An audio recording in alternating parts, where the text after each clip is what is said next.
experiment of creative and festival arts production of theater classics of the Caribbean. In this series, we focus on the most significant plays we think that has impacted Caribbean theater, and by extension, the theater of the diaspora, and even our international audience and readership all over.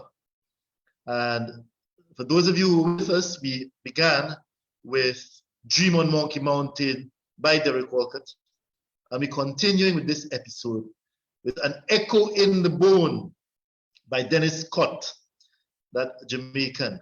An Echo in the Bone, just the title, the name itself says so much. Very, very poetic and very strong. An Echo in the Bone. And today we have a very illustrious panel with us. We have some people who are tried and tested in this discipline of theater. We have Orna Ford Smith, and you'll be hearing some more about her. She'll be telling you about herself, of course, as will Mr. Eugene Williams. And then we also have Evelyn Caesar Monroe and Rubaderi Victor. I am Dr. Travis Weeks, and my partner in this, my moderator, my co-moderator, is none other than Miss Carol Hossain. And we have two very able creative techs. Good evening, everyone. With us, Mr.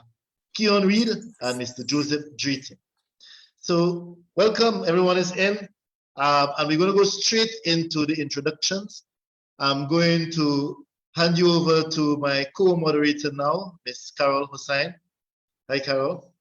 Hi, and good evening again, everyone. So as Dr. Week said, we're looking at An Echo in the Bone by Dennis Scott, first staged in 1974, and later, I believe, in 1976 by our very own Roald Givens. Yeah. We are happy to have the panel that we have this evening. We're looking forward to everything that you want to share with us and your experience with Echo.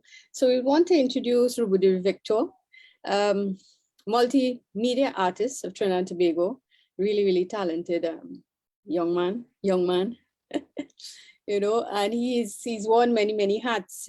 Way back in, what was it, 1994, was it? Under the Trinidad Theatre Workshop, the Theatre and Education Program under Charles Applewhite. An Echo in the Bone was produced, and he played the role of Sun. So Rubas, share with us, give us some more details on what you're doing now. Oh, you have to unmute. Yeah, you hear me now? Hearing you now. Right, I say we jumping in like that, eh? Are we? Okay, hi everyone, all listeners, distinguished panel. Yeah, all formalities observed. But right now, in terms of theater, I have a theater company called the YBN Folklore Theater, which I founded in 2015. We stage ancestral, contemporary, and futurist folklore by combining costumes and sets created by elder master artisans in the Jose Ramlila Carnival arenas with interactive animation of characters and landscapes on stage, all in the service of folklore. And apart from that, I do a Juve band every year. But the way I do my Juve band is on the road. It's like a performative ritual, because I believe that's our new year. And also it is ancestral ritual. So there are things that we do on the road. But also I've created this form called the Juve Filmmaking, kind of offshoot of Tony Hall's Juve Popular Theatre process. Because when he was generating it, we were both kind of doing some thinking together about aesthetic production and anthropological kind of travel in terms of the basis of all the things that we do. And I started to apply those things to things like filmmaking, popular culture, and those kinds of things. So I created this form of filmmaking called Juve filmmaking, which was things shot at sunrise and sunset involving painted bodies, masking, ritual performance, dance, liminal settings, those kinds of things. And for every band I've done these kinds of accompanying rituals, which are recorded and then form films. So those are some of the things that I'm doing, and I continue to write and screenplays, and I'm writing plays and stuff. I work in 8 different mediums as an artist, so, you know, and all things normally tend to have a ritual. So even if I'm doing a theatrical production, there is a ritual component. I'm a Orisha devotee. So there's a ritual component that is theatrical in nature, but is pagan at root. So yes, that's Thanks a lot. me and theater. Thank you so much, and welcome so much, Rubudu Victor. Cheers. I'll hand you over to my co-moderator, Dr. Weeks. Yes, thank you. And I am really honored, no pun intended, to have Honor with us. Honor Ford Smith is a name I have heard for as long as I even theater. And of course, she's Jamaican, and a lot of us associate her with Sister, and I think, and the work that has been done with that group in Jamaica. A tremendous amount of creative work focusing on community issues, women's issues, and building theater from the grassroots. When I think of Honor, I think of that type of work.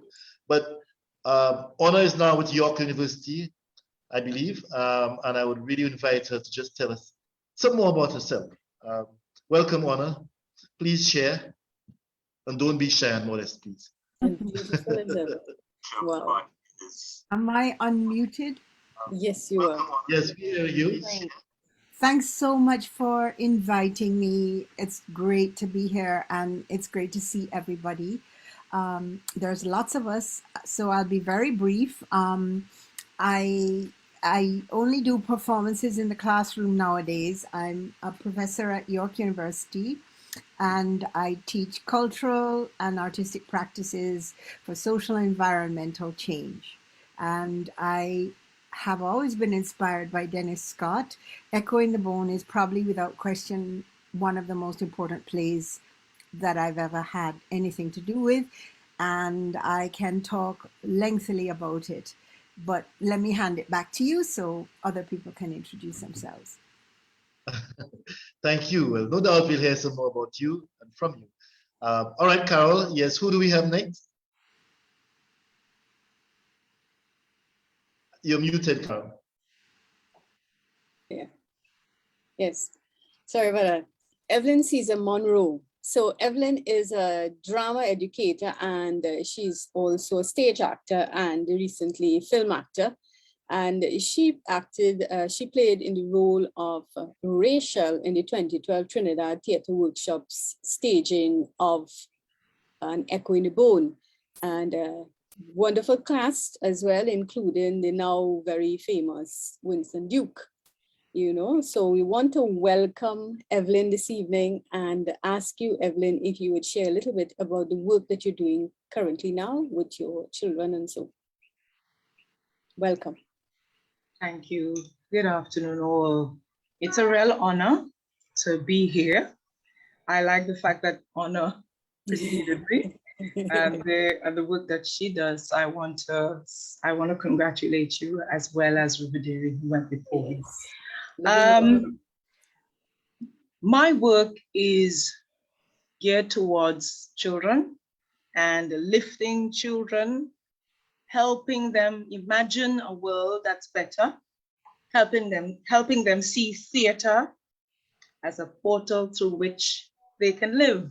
We can be better human beings in a society that tells us all is lost. All isn't lost. And so my work with my children reminds me of how important continuity is and legacy. And we have a very important job in front of us, which is that we must keep theater alive. So I'll talk a little bit about my experience in the past. Yes, I've worked with Winston. Yes, I've worked with Paul Price, but I find great joy in working with children. That's what I do now, drama in the classroom. And theater in education is where I started out with Trinidad Theater Workshop in 1992. So come next year, be 30 years. Right. I think that I don't want to go on too much as well. I think we'll discover along the way. We all have a lot to share. Theater won't die, pandemic or no pandemic. I think creativity is here to stay. That's why I want to leave it for now. Thank you very much, Evelyn. Thank you. And so good to see you. You look very well. You too. So Travis, back to you. And thank you, Evelyn. Travis, you're muted. Yes, the next individual that we have to introduce and have him introduce himself has been so instrumental in my own development because he was the director of the School of Drama when I was a student. And so he taught me, and I was really, really moved by his intensity and his knowledge and his commitment and the seriousness and religiosity, if I may add, with which he approached the theater and the work in the theater. And so I am very, very, very pleased and honored to welcome Mr. Eugene Williams and to have him share with us where he is now and anything more that is important to what we're discussing here today. Welcome, Mr. Williams. You're muted, Mr. Williams. Thank you, Travis, and it's a pleasure to be part of this discussion. Where am I now? Well, I'm retired, but I'm still teaching. I teach part-time at the school, and most of my work now is dramaturgy. I work with the playwrights on helping them to develop their play. I'm working with a playwright out of the UK, a new Caribbean play that he's writing for production next year, which he's asked me to direct. So that's what I'm doing at the moment. Apart from my teaching at school, I teach directing. Other than that, I'm enjoying my retirement. All right. Well, all right. So we'll hear about you. A very active retirement. Good.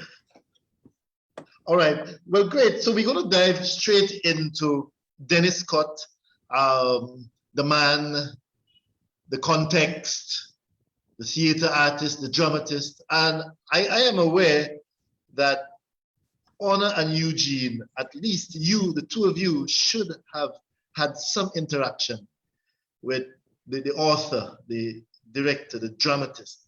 So I want to begin with Honor. Tell us about Dennis Scott, that man behind that phenomenal piece of work. What is your impression of him? What is your engagement with him, the impression of his work in the theater? Did you knew him, did you?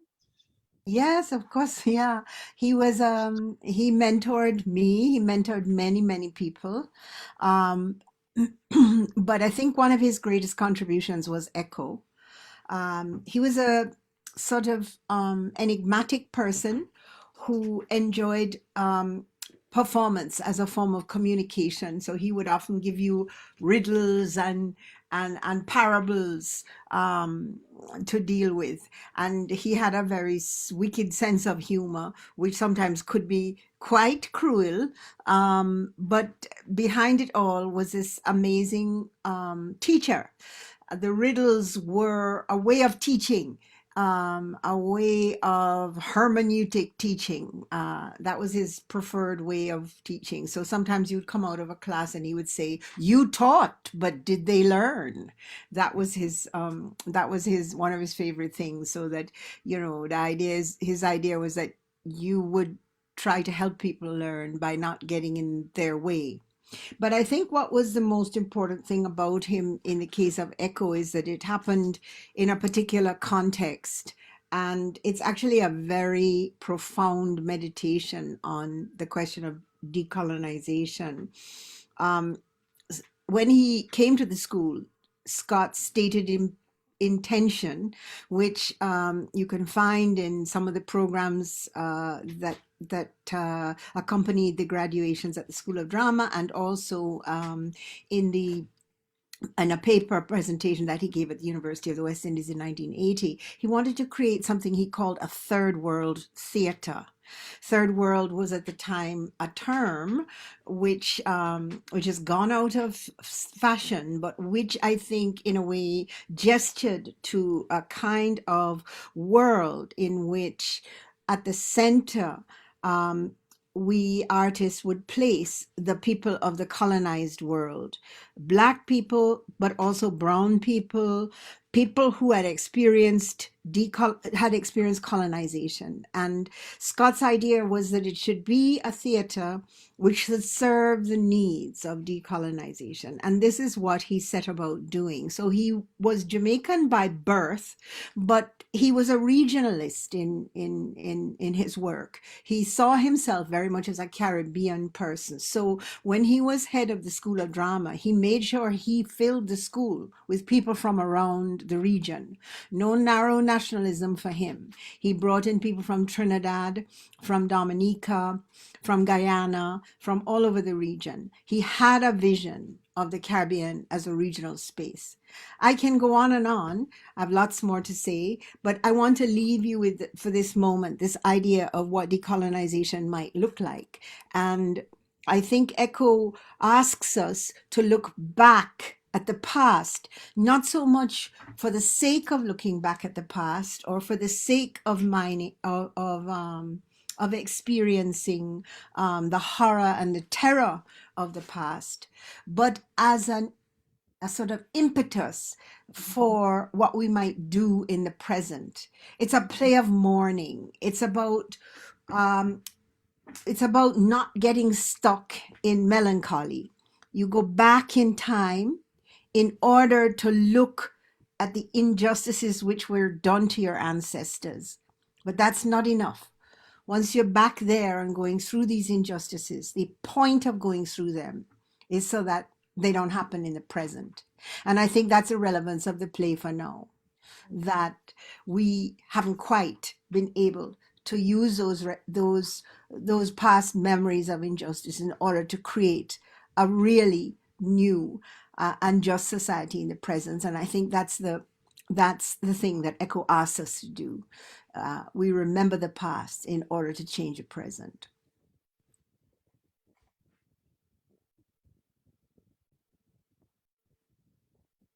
Thanks for that, Anna. Thank you very much. Thanks. Well, Eugene, I think as well that Scott was your teacher. Am I correct? When you attended the Jamaica School of Drama as a student, perhaps you can share with us as well your own experience of Dennis Scott. Yeah, Scott was a mentor to me as well. Quite an impact on the way I think, the work I do, and how I do it. He was my teacher. He directed me in 3 productions, and I stage managed 2 of his productions. So we worked pretty closely for a number of projects. Eugene, turn off your fan. Right. So we worked pretty closely for a number of projects.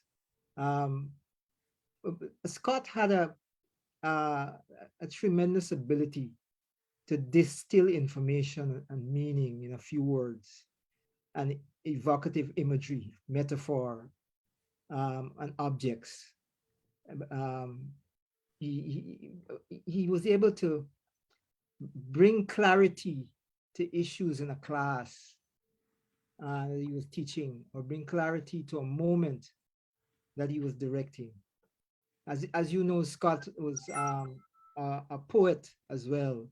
So this whole idea of distilling imagery, distilling language was very much one of his skills. You see it particularly in his poetry, and Echo is full of his poetic language.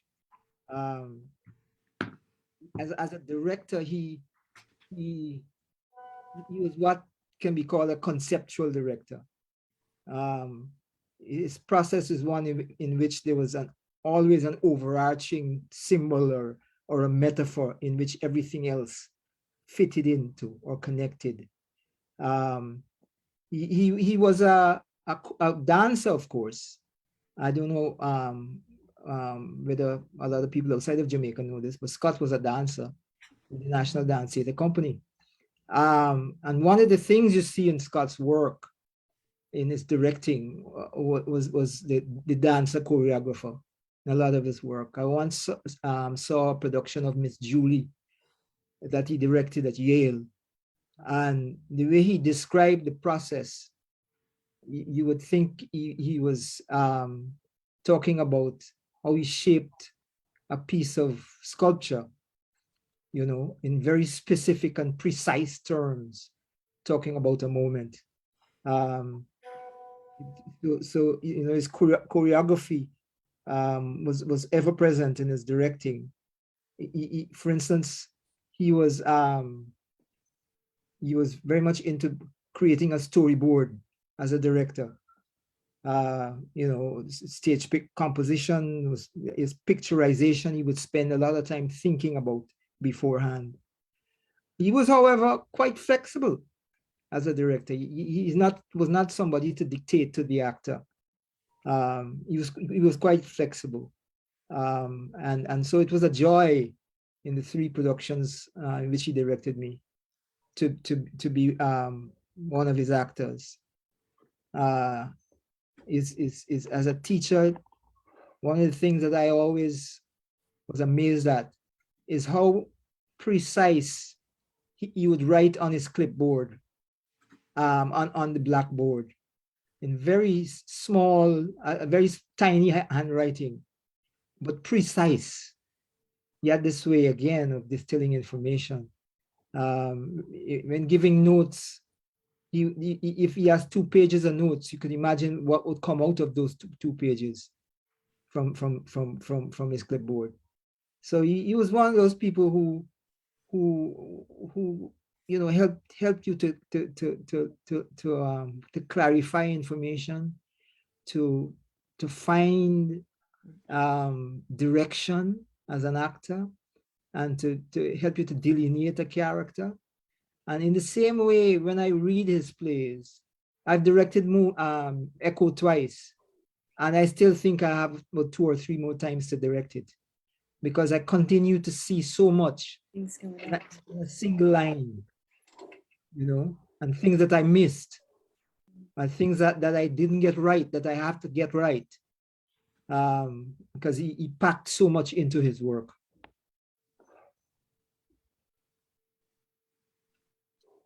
Thank you. Amazing. Thanks. I feel you. I can feel the director and the whole process of interpretation and engagement there in what you say, and wanting to get the most out of what is in there, in the work there. Yes, thank you very much. Carol, of course, we want as well to speak about what makes Echo outstanding. Yeah, what makes Echo, what distinguishes that play, An Echo in the Bone, that we feel so strongly. It is a play that is on the CSEC syllabus. It is studied in university departments, within university departments and courses as well. So, and it is very, it is certainly a play that will have a very long life in terms of Caribbean theater and literature. So Yes. I am curious, about what is it that makes Echo an outstanding play. Carol, what do you think? I think for me, it's the reflection on the past and that insight into what colonialism and enslavement would have meted out to our forebears, But I want Evelyn to engage that question. Evelyn, what makes Echo in the Bone outstanding for you? You played the role of Rachel, a woman that comes over as strong, but we see that she had her weaknesses as well with Mr. Charles. Yes, but for you, what makes this play outstanding? It's a very, one has to think. That is what makes it a classic, actually. Dennis Scott forced you to think. Even though you have the structure there of the 9-9 to go back as a portal, taking you there, we see where we come forward to today and we see what Dennis Scott was saying then. It's still happening, it still happens today. It is really instructive. That is written by a Jamaican playwright for me in Dennis Scott. What I like that Eugene says, and I'm going to be shifting a bit, is that he's a dancer. He was a dancer. Mm-hmm. To me, spirit exists there. Spirit exists everywhere. But when you can harness that energy to take us back to our past, you can't help but make that journey. It's racial violence. It's economic underdevelopment. We see that happening today. We see that happening today. For me, as a woman and playing Rachel, it was a very challenging role to take on, by the way. I don't think, and I have to quote Eugene a bit, I understand that when you do Echo, when you see Echo, there's always something unfolding. I wish I could have done the play again, but to look at it from the audience, sitting in the audience. But to answer your question a bit, Carol, it is timeless. And it's unfortunate because in our post-colonial Caribbean, and not all the islands are quite out of that. I don't think we are out of that. I really don't think we are. I think we have a case of, we're looking at Barbados, who just became a republic a few days ago. And then we have to ask ourselves, do we really understand what becoming a republic is? I'm going back and coming forward. To really get into that chat with you, because many people can identify with that sentiment. We're independent, we're a republic, but what does it really mean? What does it mean? But coming back to the question, let's look at the question from a different viewpoint. As a woman, as an actor, what was your process in becoming Rachel? And what was the journey, you being Rachel, what was that journey like? What did it, so let me ask you this. What did it mean to be a Black actor playing this role of this Black woman who's gone through these things that she's gone through? It was tears every night, tears every night. So let me ask you, so coming back to what Honor was saying, right? About looking at the past, remember in the past, in order to change, if you did it impact you in that way? Yes. And let me say why I say tears and why I repeat tears. I had to experience that every night. I don't think there's any Rachel who did not experience that. I'm getting personal, but Rachel having to survive or fight for survival, fight to cover the truth, to protect her family. I'm going to say this. Looking at myself, I know I'm a Black woman. I'm in the Caribbean. The Black woman is always seen as last in this region. I don't even think she sees herself as last. And when I played that role, I remember saying this: Rachel is my mother. Rachel is an aunt of mine. Rachel is a teacher whom I knew, who tried to make things work and wouldn't let you know the suffering she's enduring. I see a lot of Rachels today on the street. When I go to the market, they're there, but do we pay them the kind of respect? Because they're the ones holding up society.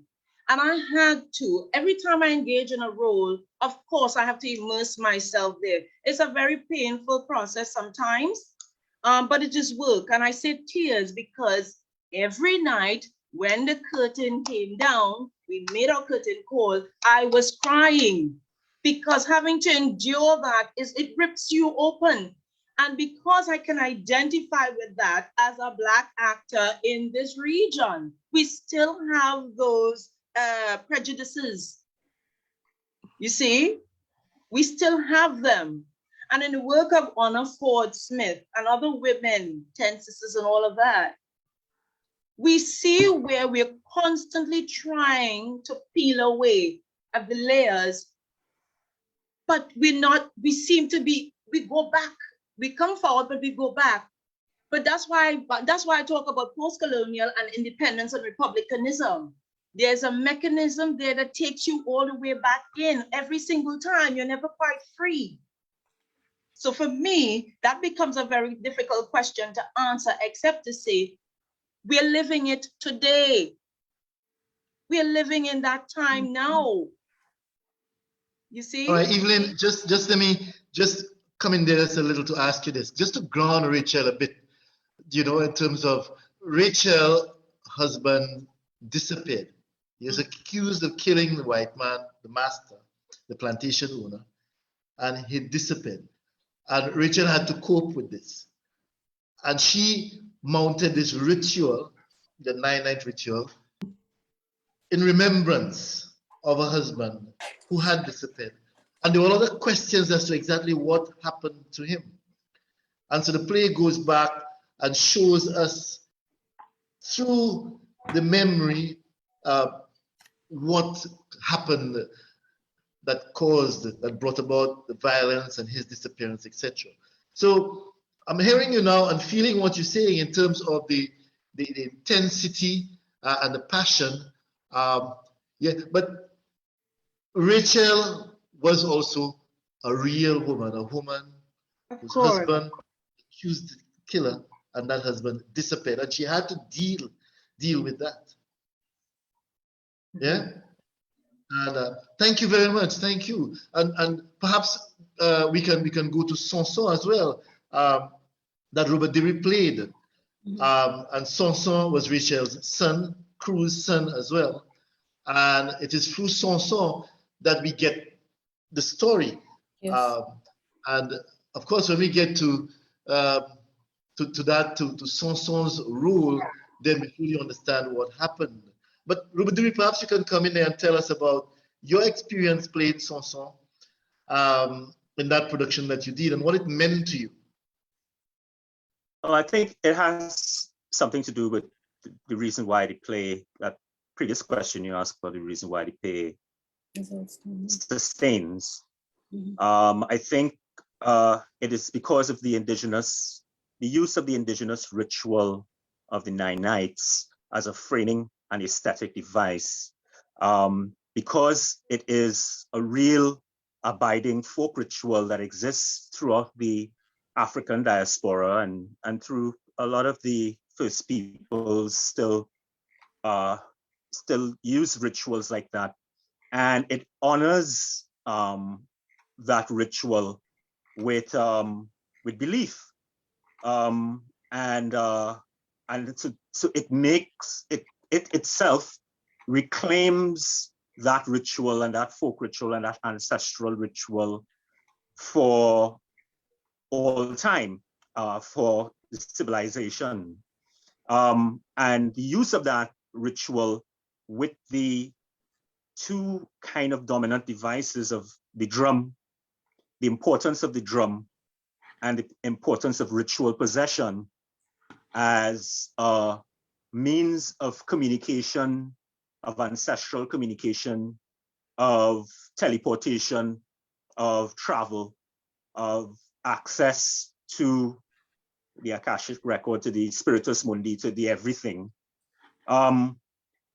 That use of those devices, which are old ancestral devices, as the framing thing, and then to put all that history on top of it, is what I think is intimately Caribbean, Afrofuturist, and at the same time ancestral, and that device is the thing, and the persistence of possession and the drum and stuff. And so that was, I think, my thing in terms of Sun Sun is the act of possession, and the act of possession by one's father. So that is an intense kind of experience, entering into the zone of your father's memory at the most kind of crucial moment of his life, and the multiplying fathers going back into time at all those kind of critical moments in history, moments of capture and of helplessness, and then of resistance and of power and all those different fractures inside of there. And so Sun Sun kind of exists at that juncture, and he also exists at that juncture between the old passing of the old God and also the new coming in, generationally, but in terms of historically, into this post kind of colonial space and headspace and mental landscape of renewed freedom, which comes with the purgative act of murder, or of Mas Charlie, of the plantation owner, and all of those enemies and evils that have persisted throughout history and have gone back, which we are forced to relive in all their different kind of diabolical kind of faces. So Sun Sun, to me, intellectually is all of those things, but viscerally, he is a son. Not his son, but he's a son 2 times over. He's a son squared. He is the immortal sun. He is Sun Sun. He is he is that sun multiplying down through history. So that is a huge thing. He is the boy. He is that figure. Yeah, but because of the nature of that history, is not, it's not like you inherit a house on the hill. We don't have that inheritance. That's not the inheritance of the peasant Black class. It's not, you inherit the house on the hill and you change the course of the river and you do what the hell you want. You go to England, it didn't work out. You come back, you like this man wife and thing, you take her and you do a fling so and thing and you organize thing and you say, well, I like that little role in the hair, so you organize things so she will come and work for you and you can make a play. And that is not our inheritance. Our inheritance, you don't mind if I go to the text? No. When there's this so the thing also about what works with Scott is, so he has a lot of these passages and stuff which are a kind of expositional in terms of history and those kinds of things. And then all of a sudden he hits you these poetic kind of passages, right? So these passages which kind of concentrate emotion and history and the personal things of the characters in front of you, but it's heaped up with all these other layers. You know, and so Sun and Rachel are talking, but they're talking as Rachel and crew, you know. And 117, 119, 117. I don't know what version they're talking about. Oh, okay, true. Yeah, it's the land, you know. Yeah, it's the land. She's talking about, you know, and she's telling me like, you know, give up the land and go and get a walk in town, you know.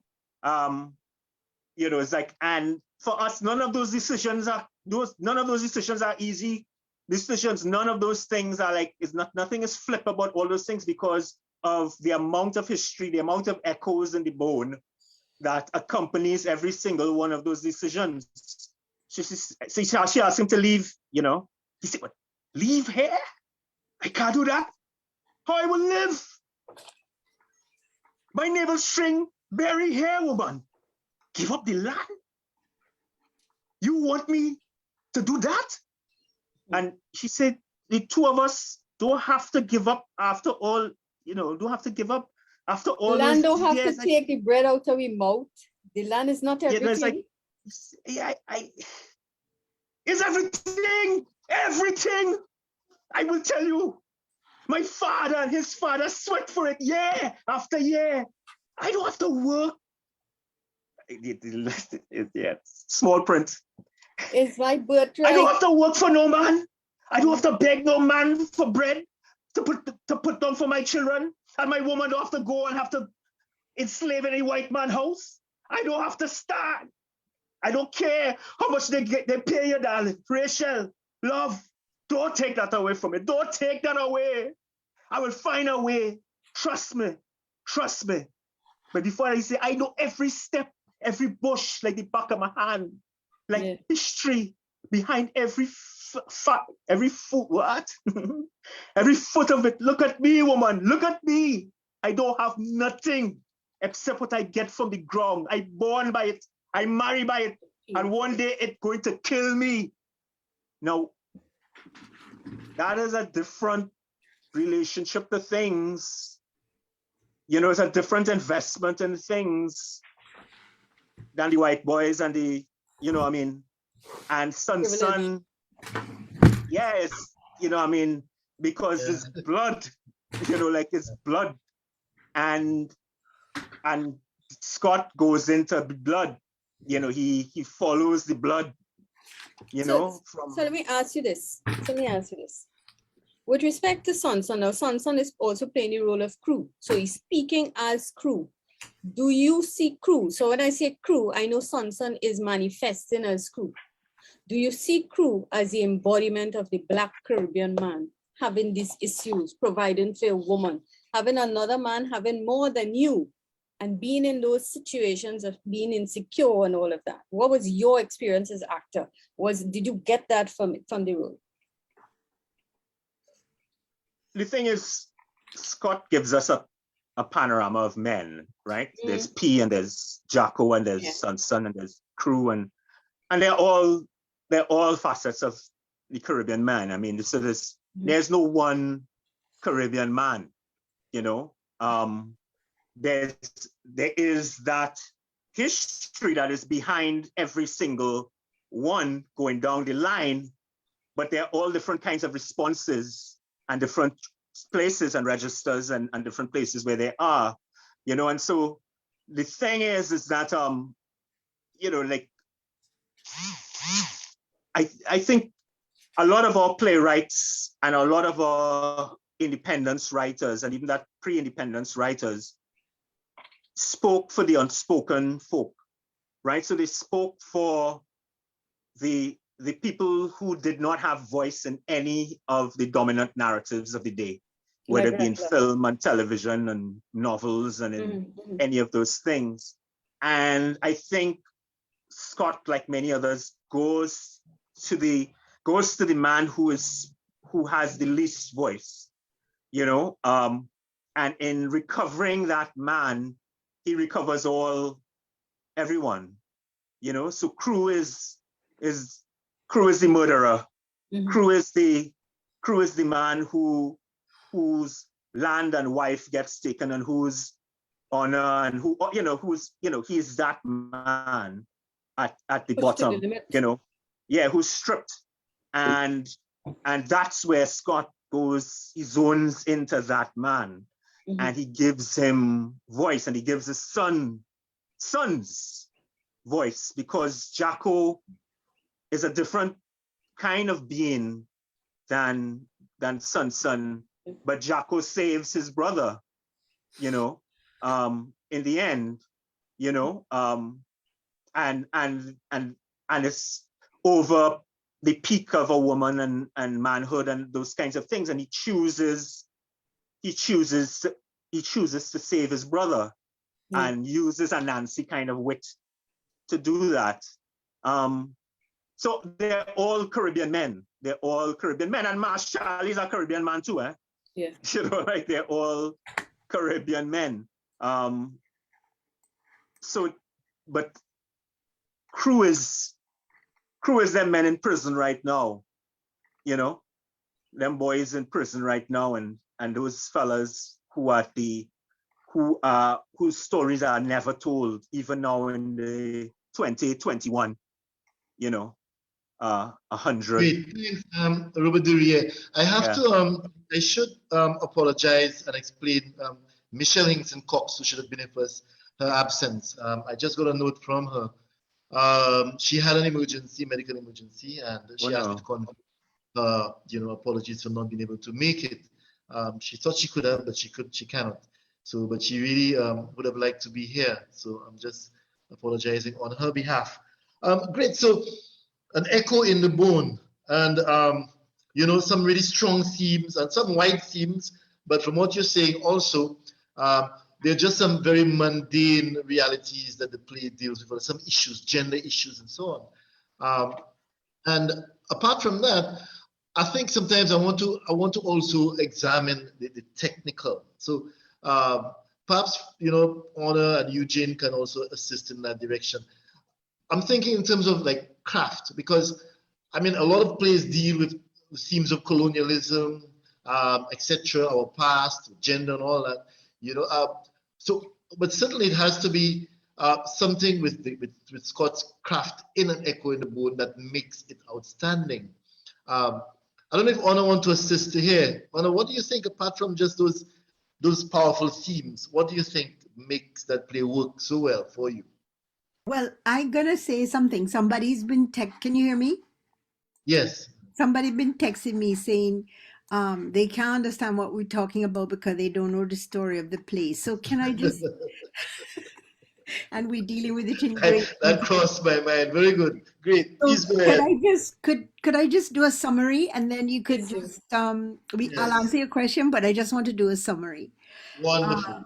So the play is a play about the coming of age of the male hero, Son, who has to overcome the pitfalls of the legacies of enslavement in order to find his identity.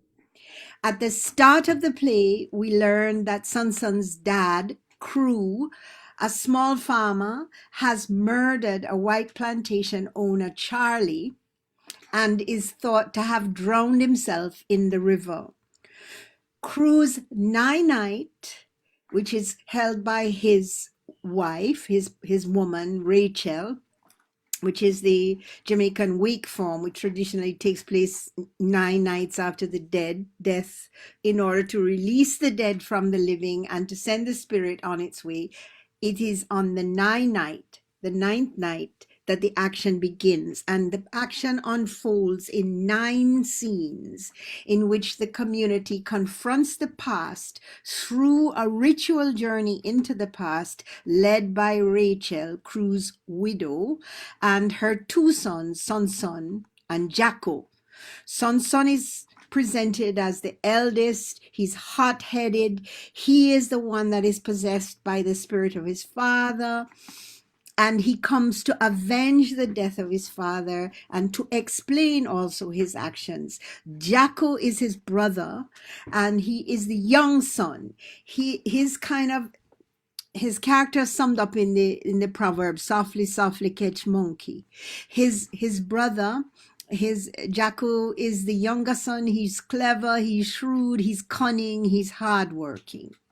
The group gathers for the night with the other members of the community, the small community that is there, and they smoke some herb and they drink some rum and then explore memories through the manifestations of the ancestors within them, and they explore key moments in African Atlantic memory, the Middle Passage, the auction block, marronage, the misrepresentation of African Atlantic history in colonial historiography, emancipation, the whole question of the family, the Black family, what happens to it as a result of enslavement, the violence that underlies all that, and in particular the gendered violence, because you see the ways in which the rape of women underlies the control of the family.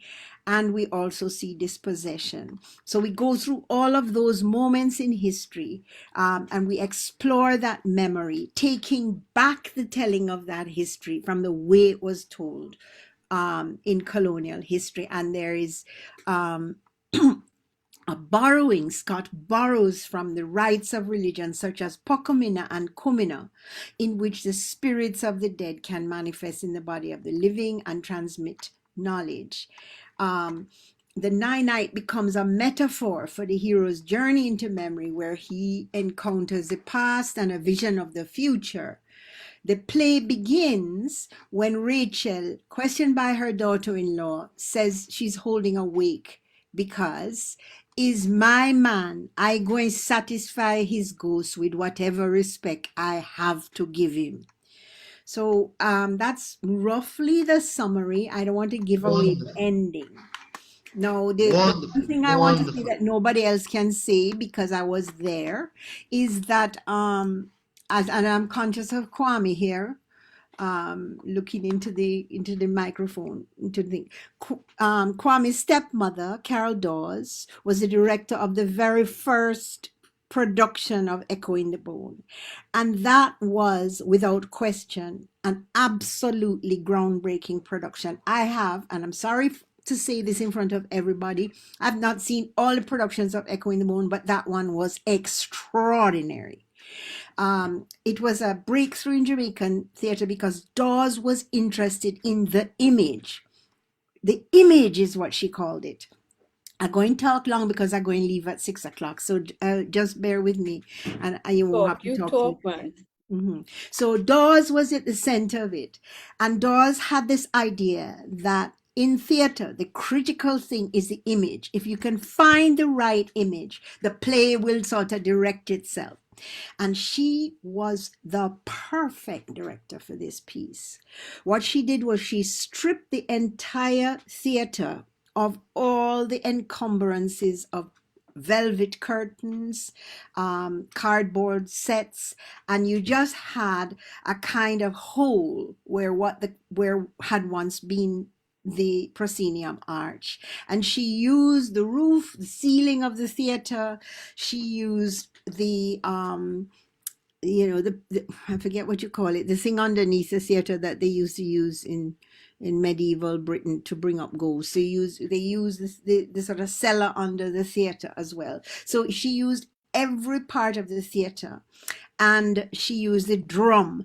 The drum accompanied every moment in that piece. Now, that may not sound so extraordinary to you now, but in 1972 or whenever it was first produced, that was unheard of. Everybody was still in front of the proscenium arch with the curtain that come down and the curtain that go up. You didn't have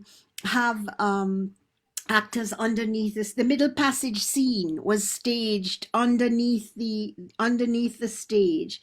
There was a mesh wire piece put over the top of the stage, and the actors, you could see the hands of the actors coming up through the mesh as a sort of image of what it was like under the stage, in the hold of the ship, in the hold of the middle passage. So it was really it was groundbreaking, not just because the text had particular devices in terms of the way it's written, but it was also groundbreaking in terms of inaugurating a new way of staging ritual. Now, ritual has been staged many times in the Caribbean. There's a long tradition of it, but this particular staging of ritual was very different to what had happened before. It had not been used, to my knowledge, as a mode for producing role shift. So you would have an actor come on and they would play a role and then they would leave, and somebody else would come on and they would play a different. In Echo in the Bone, the actors switch characters, but they switch characters through the device of spiritual manifestation, and they play transracially. So you have black actors playing white people. You don't have white actors. So you have a kind of reverse minstrelsy going on in the piece. There's a reverse minstrelsy where you see where white actors are playing, for example, Son Son from Mas Charlie. Mas Charlie is played by a black actor. So you're seeing this role shift going on, but this role shift is not just role shift as it would be in a secular play from the European tradition. It is role shift which is brought about through the ancestral manifestation. So that makes it very special, in that these were techniques which Scott was trying out at that moment. The other thing that I think makes it special is Scott's preoccupation with violence. And this, I think, is a critical thing which also has to do with the present. So, Scott was very concerned with the question of violence and decolonization. And he understands violence not just as physical violence. He understands violence as social violence. He understands violence as, environmental violence, because the play, that scene that Rubadiri just so brilliantly did, that scene is also about Black placemaking. It's about dispossession. It's about the environment. It's about what has happened to the environment as a result of colonization. The river has been turned around. The land is no longer fertile because of the way that the river has been raped, in a way.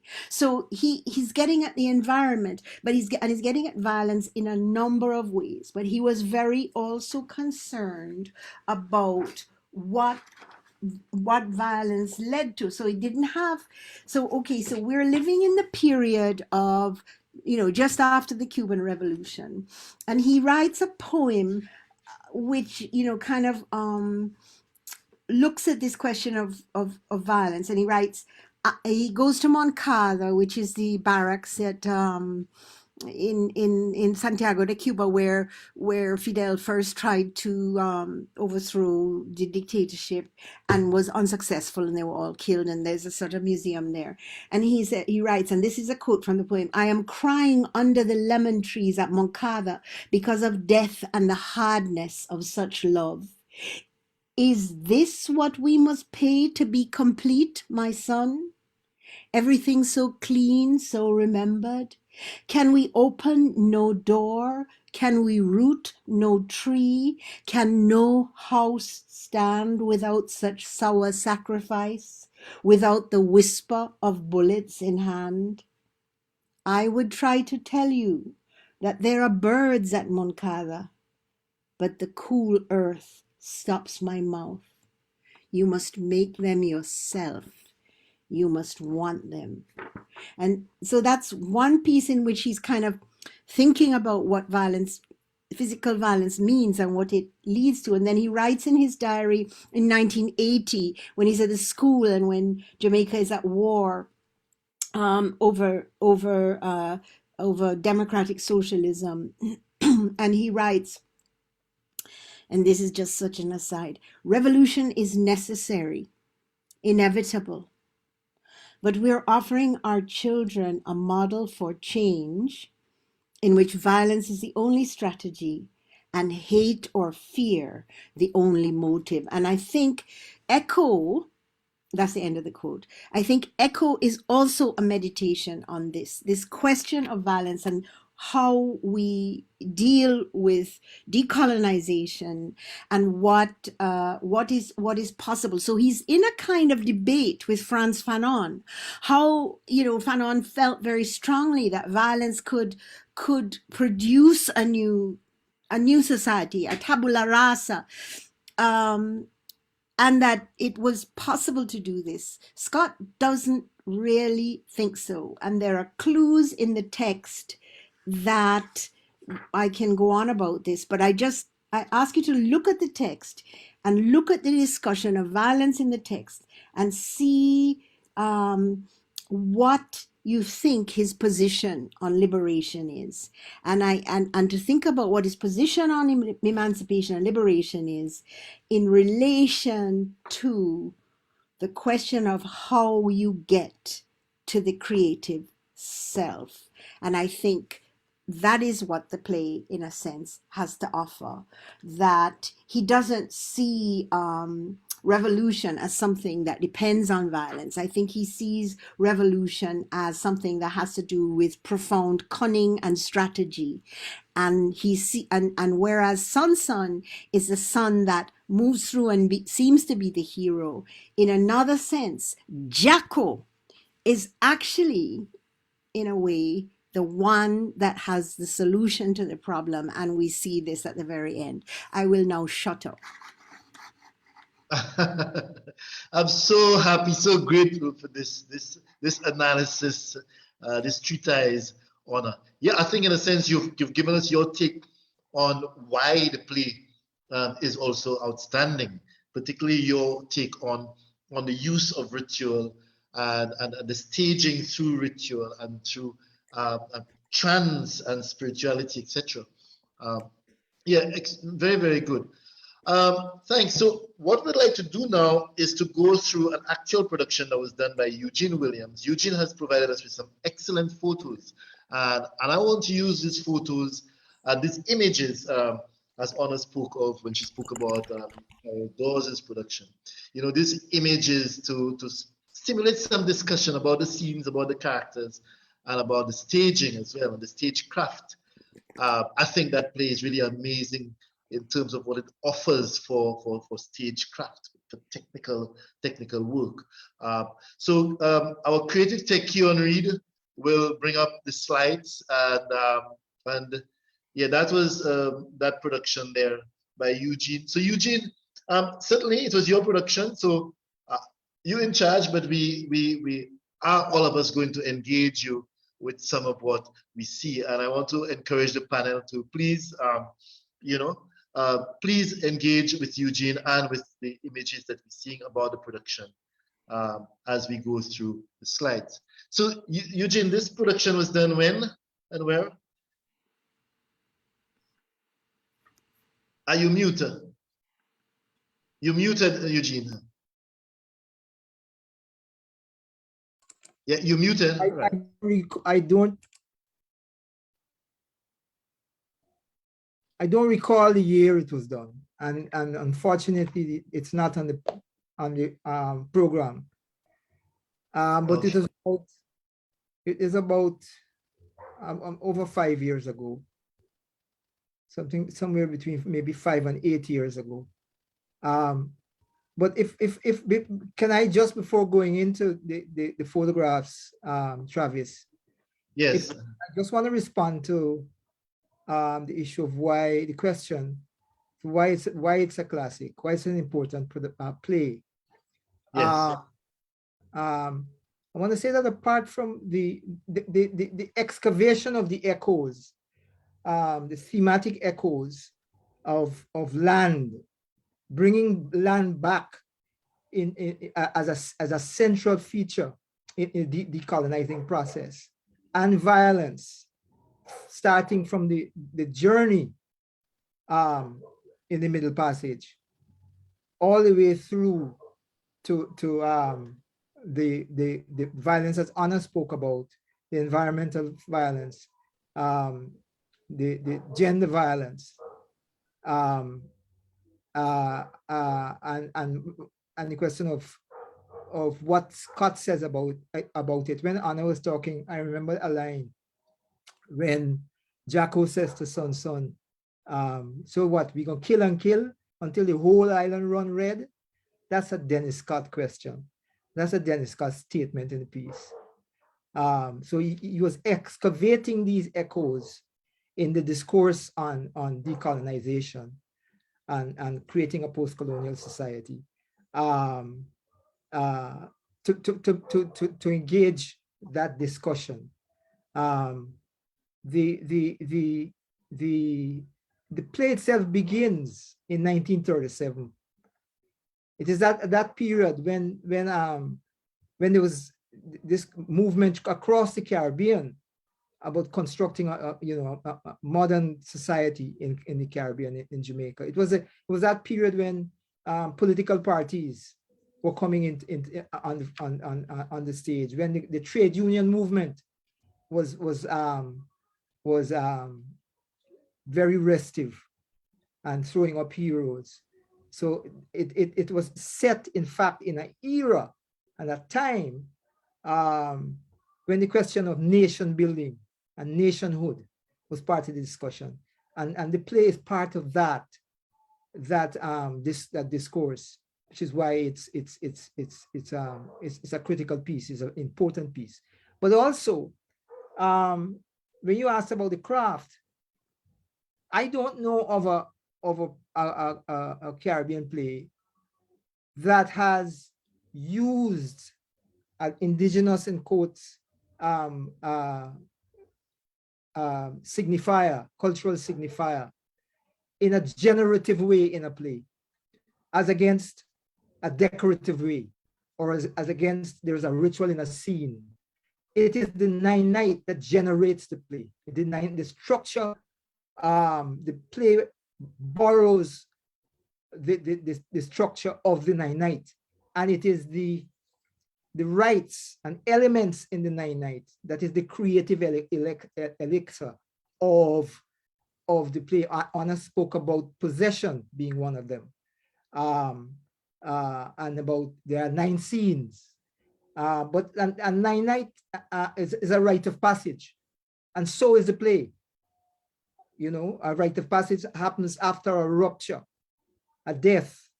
Then there's a transition, a period of remembering and mourning, and then there is a reconstruction in the end.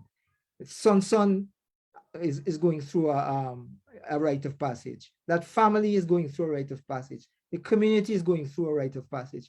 And in a sense, Scott is talking about a rite of passage of nation in the whole play.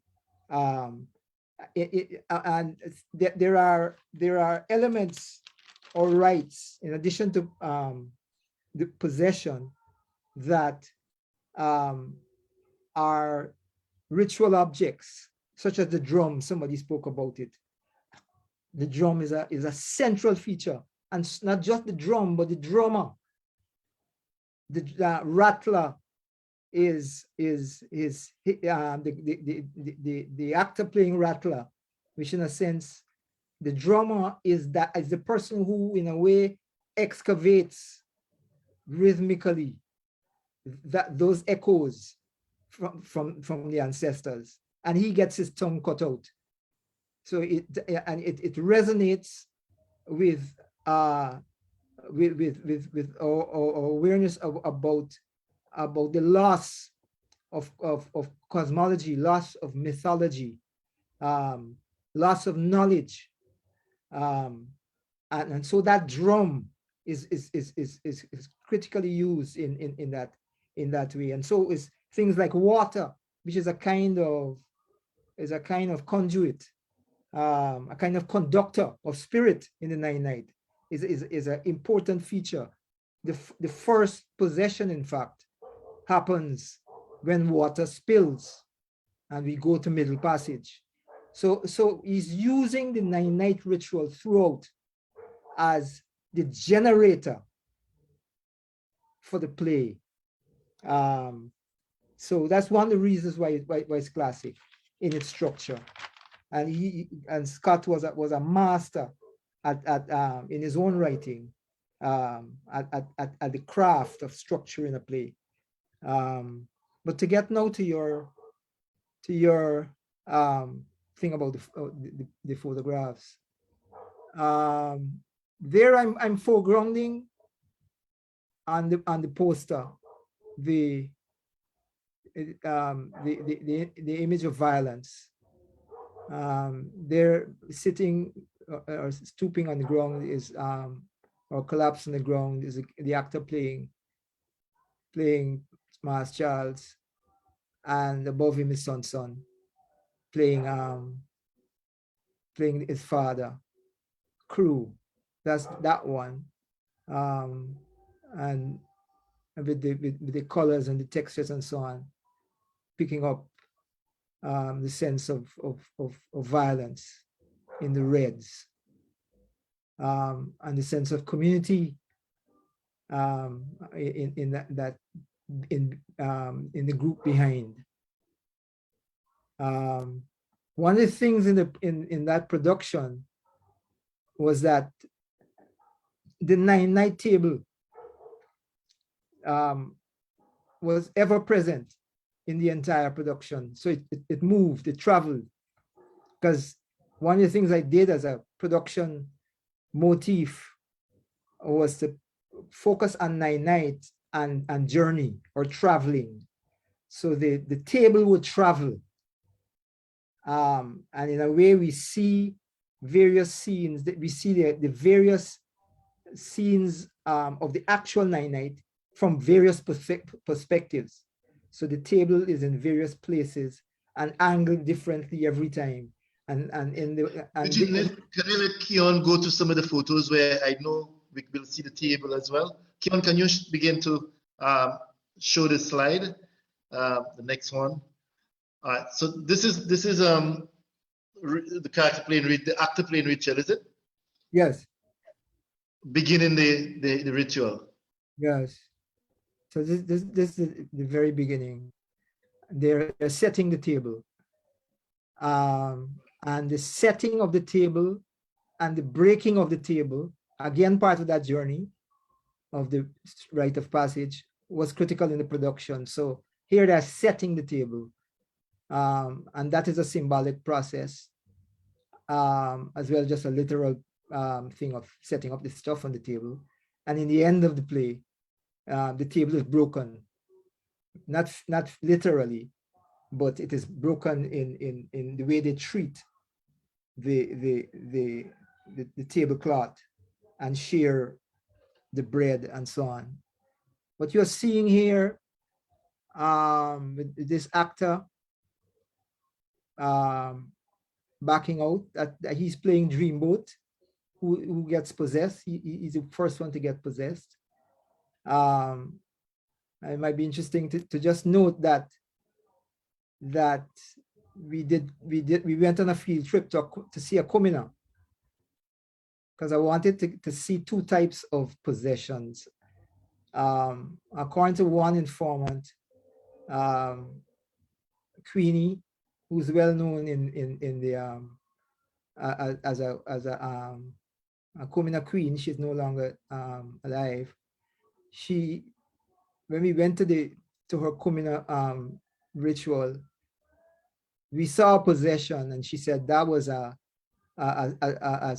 spirit that was not wanted, and we were able to look at that particular possession for Dreamboat, and he had in some ways to recreate that.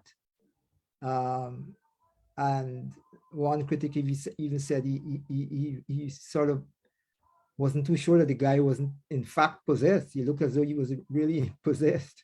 But this was all actor work. This is P in the foreground and Rachel at the table. And that silver cylindrical thing that you're seeing on the table was is a cover for the lantern. So the thing of the lantern, the light, which is one of the things that invites the spirit. That lantern is never outed. It travels right through the whole play in every scene. And that cylindrical thing, we would cover it in the transitions as the table moves, but you'll still see the light because it was perforated. This is Son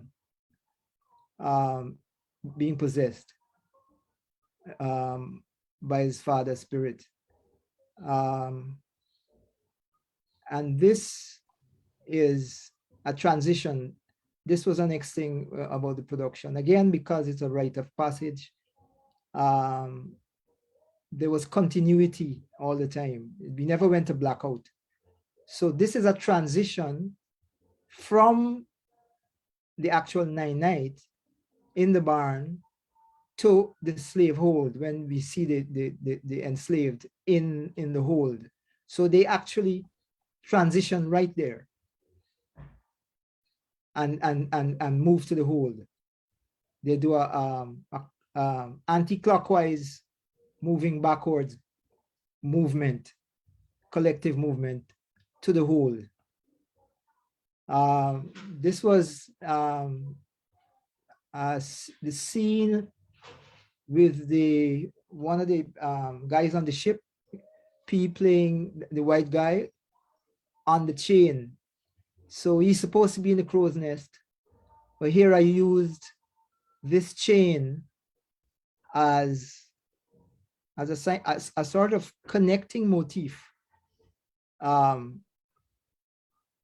between the inhabitants of the ship, that the violence that traveled with the ship was in a way implicated both peoples, the enslaved and the enslaver. And so symbolically, I used that chain for the crow's nest. And when Son gets possessed towards the end and goes up into the roof, he travels up that chain. This is a scene in the hold. Yeah. Once you know the play, right? And that is Rattler. Like, right. This is the scene on the ship, the captain's daughter, and one of the white fellows on the ship. Same scene. Same scene. And this is when after Rattler's tongue is cut out, and they are taking him back to the hold. Right. In terms of the stage design, I can see that you have levels there. Do you? Yes, I should point out that Scott is a minimalist, right? In every way, in his writing and his staging, his directing. But I did a little bit more than just have one flat stage. I had some levels, yes, where things were moved around and used as different bits of furniture. This is the auction scene here, is it? The auction scene. Yes. Where they examine and the slaves, yes. brutalize, so to speak. Yeah. Yeah. This is the scene with Son and Jacko playing the two runaways. And this part of it is played in the audience, actually. This is Rachel and Mas Charlie. This is the dying, is this it? I think this is the dying planter. His helper. Yeah, he's lying there in the great house. I don't know what this one is.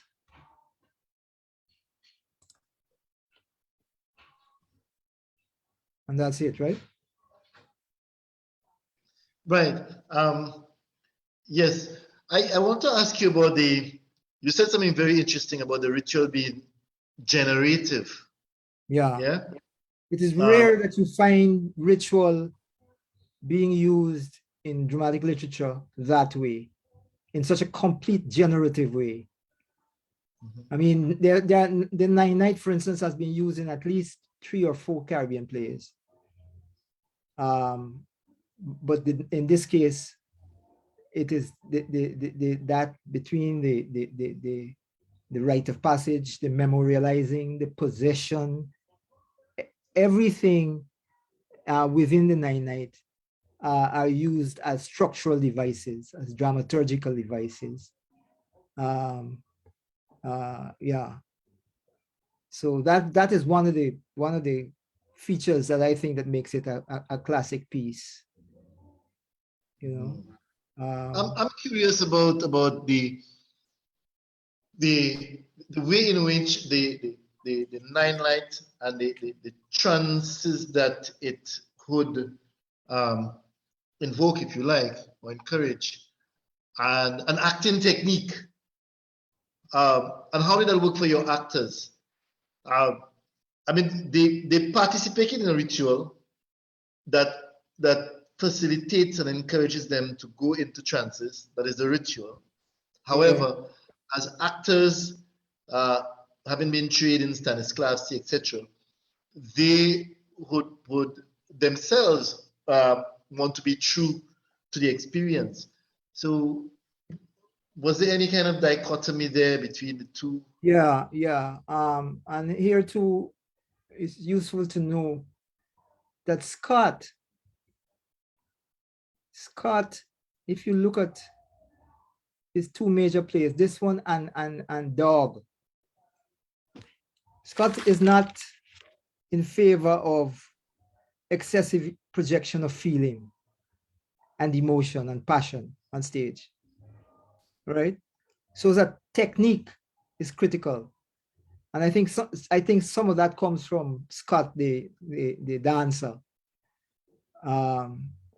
That's so the form is very critical to him, you know, and that was crucial for me. And in one production, I think it was not this one, but the previous one of the things that I did, I found that when I was doing my research, that the Orishas all have movement signatures.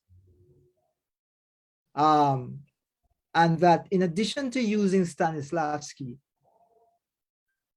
to create a role from inside out, there was that facility of using these movement signatures to create the characters from outside in. But there's a way in which, when you look at all of the characters in that play, you could identify each of them with an Orisha. So that give them a form or a way of behaving from the external and then filling that inside, starting with outside. In fact, I was lucky enough that when I tried it in the workshop training for the production, that there was a choreographer, I think she was Puerto Rican, but she was coming from Trinidad. She was passing through Jamaica. And I seized the opportunity to have her do a workshop with the actors on creating that first production. In this second one, Lantinette Steins is the person I brought in for that purpose. So that thing of the Orishas and the movement signature is still something that I have as part of my toolkit in my Anansi technique process, because it really does, in the same way that, say, Laban has what he calls effort actions, that you could break down each role into an effort action.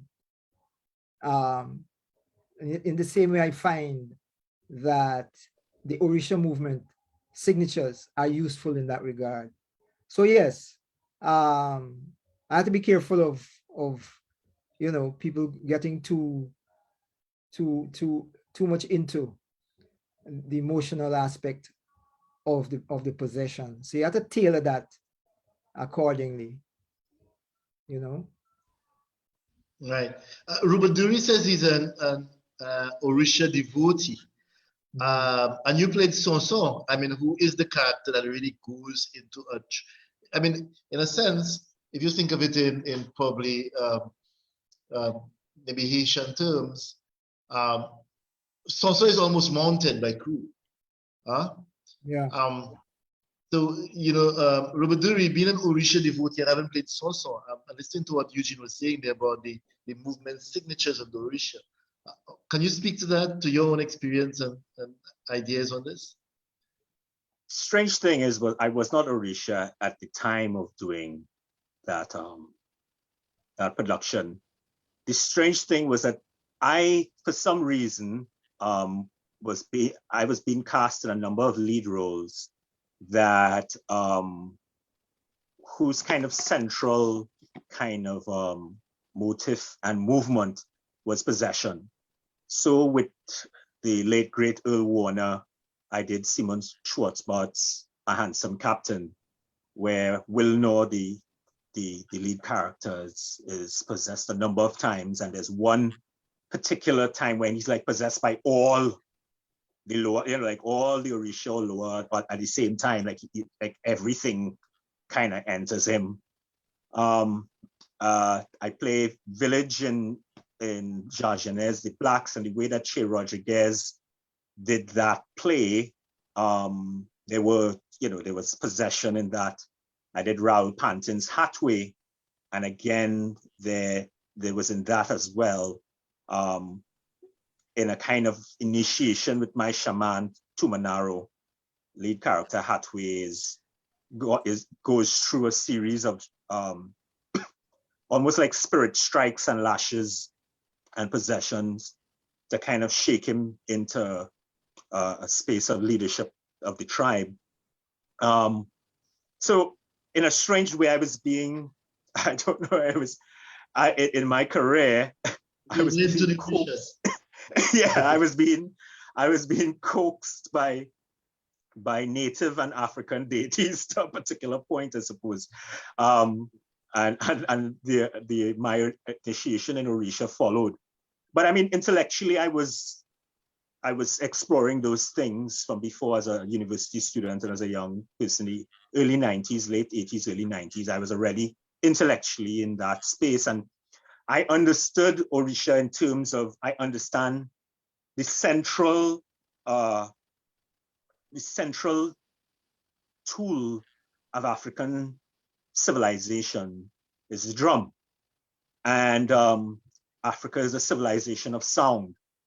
The way that it contextualizes history, the way that it projects into the future, the way that it documents, the way that it communicates with all the layers of intelligence in the universe, from the most high to all the intelligences in between, the drum and through rhythm. And the act of possession is the mode in which messages and communication is done with all the other intelligences that we inhabit the universe with. I understood this completely, and this is when I said that the phenomenon of the play is so, the power of it is that it centralizes the ritual of ancestral communication. And if you look into the text itself, so like all the different tribes, whether it be Congo, Yoruba, Igbo, Fulani, they all have different kind of pathways and that kind of stuff. And some of them get synchronized when they reach here, so it's, different combinations of tribes and, the rituals of all kind of, but some of them, there's a certain kind of balletic kind of synchronicity to a whole set of them.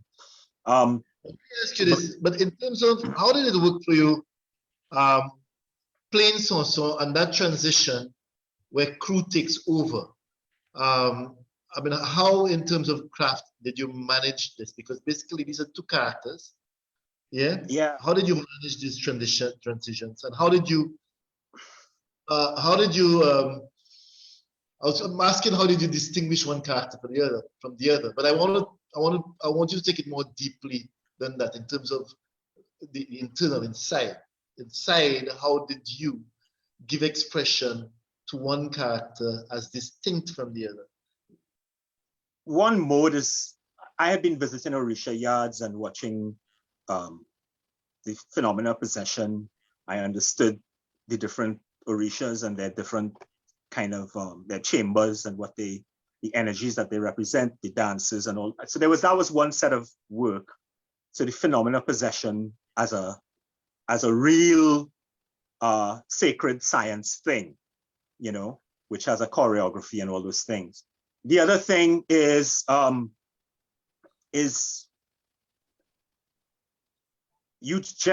there's a part where you just have to kind of let go. I mean, is that you know who these two men are, you know what ancestral thing. And I suppose as an artist, I always feel that I am close to those phenomena, that the messages come like that. That's, you know, the songs come in the night.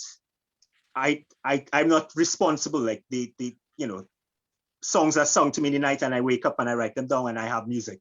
I know, you know, so I'm close to the other side, you know, I'm close to those messages and stuff. And so I know that it's about a vulnerability and of letting go to let the thing come. And so one of the ways that I approached the thing was just to let go and let it come.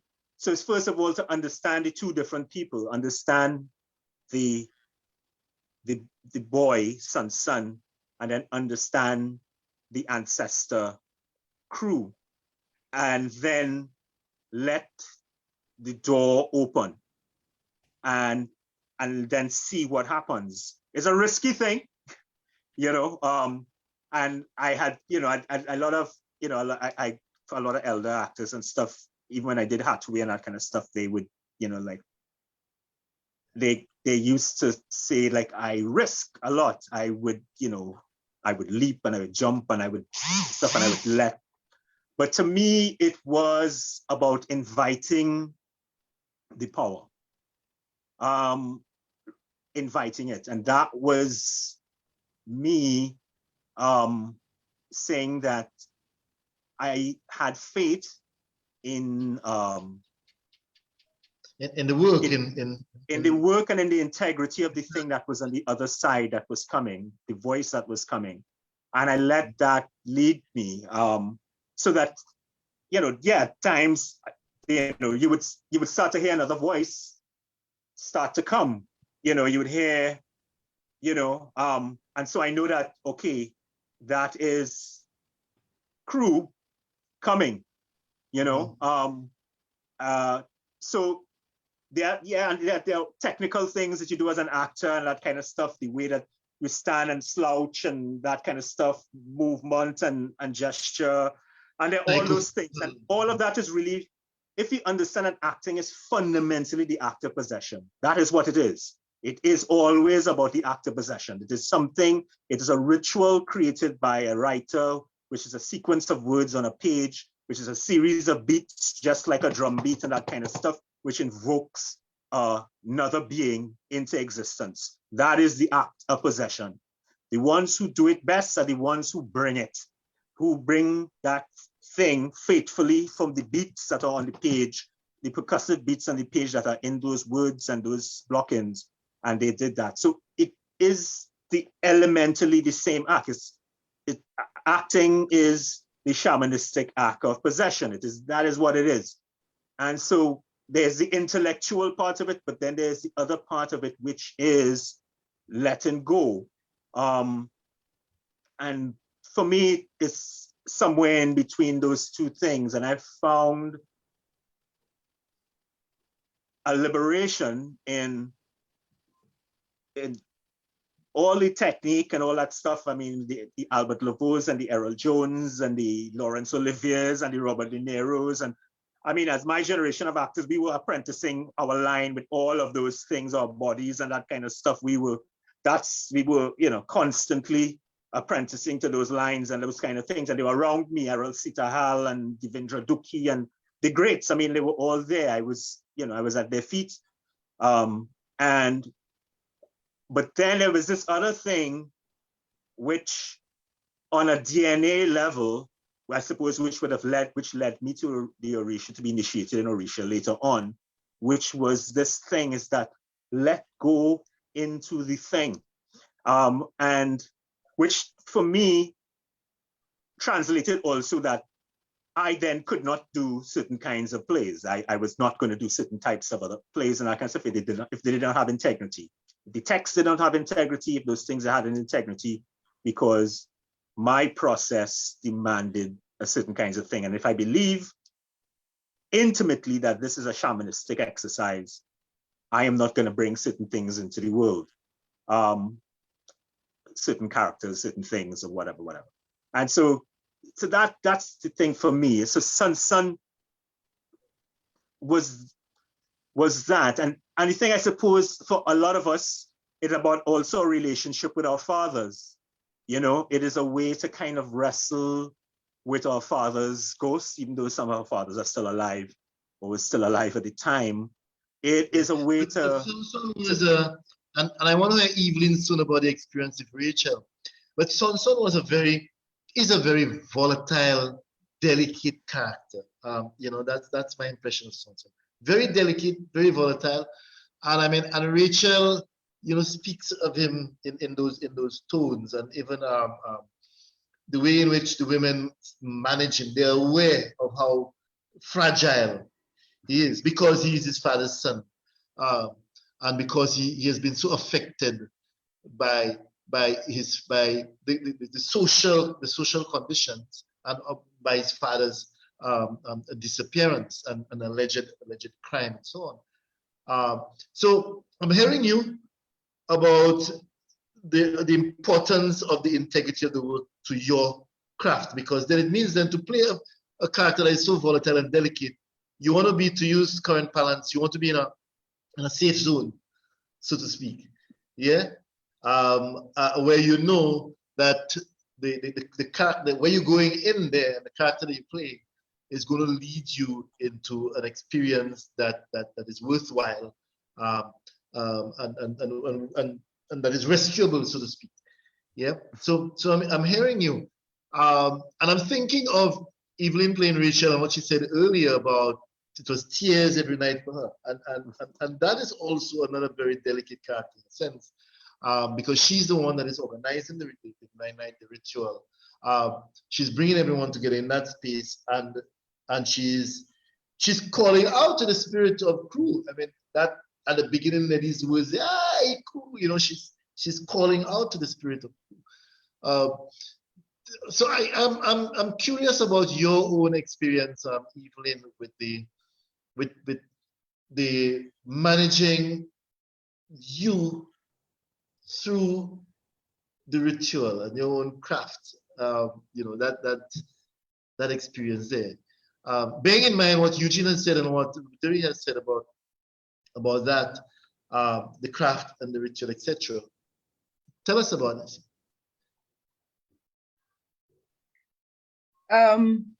Thank you for the way you set it up. Thank you, Rubaderi, as well. Constant learning is taking place, and I'm very happy about that. Because I grew up in the Baptist faith as a child, right? Which we would know is a sort of I'll be careful how I use this word, a mask for, right? So Christianity on the surface, but we all know we have the drumming. We all know we have the possession. We all know that we have, and we do celebrate our 9/9. We do. What was interesting for me is that it was so important in the way Dennis Scott wrote this to be a portal to take you on that journey. It was so effective. I'm still hanging on to the fact that he was a dancer, and so he knew what it meant for him, that possession, that spirit. We also know, and I have to say this, we also know that even today, people look upon practices of the Orisha faith and the Baptist faith as something that I don't want to get involved in. But I was familiar with it because I grew up in the Baptist church. So church for us was singing and dancing and drumming, and hymns were sung differently. And I understood too the fact that Baptist churches were set up on the hill because of the ordinance and all that sort of stuff perpetrated against these wonderful people. And me managing was a bit of a challenge, but I had to remember what was transitioning, what was to come, what went before. I knew I had a certain time in which to explore that. But again, in my gut, in my belly, in my head, my whole body was was ringing, because I'll tell you a little story. I remember at 5 years old, having a dream at 5 years old about the 1970s Black Power movement and that uprising. I remember that dream. I had the dream at 5, and I have flashbacks of that dream. And I was never, obviously, in the Black Power movement, even as a child. I was born in 75. I was born in 75, but I had a dream about the Black Power movement of the 70s. So imagine me in this play with all this possession taking place. But I have to also add, and as the reviewer picked up, I lost my voice during the run. You see, I know there was possession. I had to manage it. I had to remember that I had lines to come and scenes that were coming. And so we were always, as you know, on stage for the entire play. It was a stretch. But I know that within me, the drums, they don't just mean something. The drums represent me, my blood. I can't hear a drum anywhere and not move. My mother shared something with me she said when I was a baby, anything that was music that had drums, I would just move to it. So if I go anywhere, it's easy for me to dance. And it's always interpretive. I have a friend who says to me, I need space. Yes, I need space, because it's not about following me. It is about giving in that moment, respecting in that moment, the energy, the spirit that calls you to express and manifest. So again, I saw an African singer in a video some time back. And all of a sudden, because my grandfather is from Grenada, my father is from Grenada, so I get that. Seeing the chutney in Grenada on the streets, running from it as a child, and I knew it was always a curiosity for me, but I know about that. I come from that, right? Those drums and the whistles and the bells and all of that, I have that within me. And my grandfather who would be a part of making funny faces with his quattro. So I came from that as well. But it's a journey. This guy, this senior, this elder in this video I saw from Africa singing, and I was familiar with the song I heard. I'd never heard the song before. Never. So I know about letting the energies that come be manifested through you. You are being that vessel. So every night, those tears were not just mine. It's every night. I lost my voice by the end of the run. And it was a giving. I remember my mentor, Janet Dubois, when I spoke with her and I told her what happened, she said, do you not know your ancestors? My paws raising as I talk about it. Your ancestors were calling on you. When you step into there, and you see, Dennis Scott himself, we all know that the man was a spirit. He was a conduit, and he took us back. And this is what I wrote yesterday. He took us back to the hell on earth experience. And I said, hosting the ghost of a hellish past that manifests itself today. So I have a personal beef with colonialism. I have a personal beef with society looking at Black women as less than. They always last. And we all alluded to the fact that economic violence, environmental violence, what is a man to do if he gives up the land? What is he to do? You take from him. Everybody, everywhere has land. We knew how the different races came to the region. We knew how they got their land. We who work for it may never own it. They don't want us to own it. And that is why I have a beef with republicanism as well, and independence. So yes. You know, what is it really we're playing at? It looks nice. We have a beautiful, listen, identity is what people don't want us to have in the region. Let's talk about identity. You're an educator, drama educator, right? And this question is open for the panel. Everybody. How do you see an echo in the bone as a tool for teaching history and the history of enslavement? Do you use it? Have you used it? And this is open for everyone. I do. I have to. It's my duty. In my school, I teach at a private school. And some years ago, what used to happen is that we would celebrate emancipation. And that was something that we had to introduce, just a few years old. This is before COVID, right? We had to use, or we were using Republic Day on which to commemorate Emancipation Day. And I said, that must not happen. That must not happen.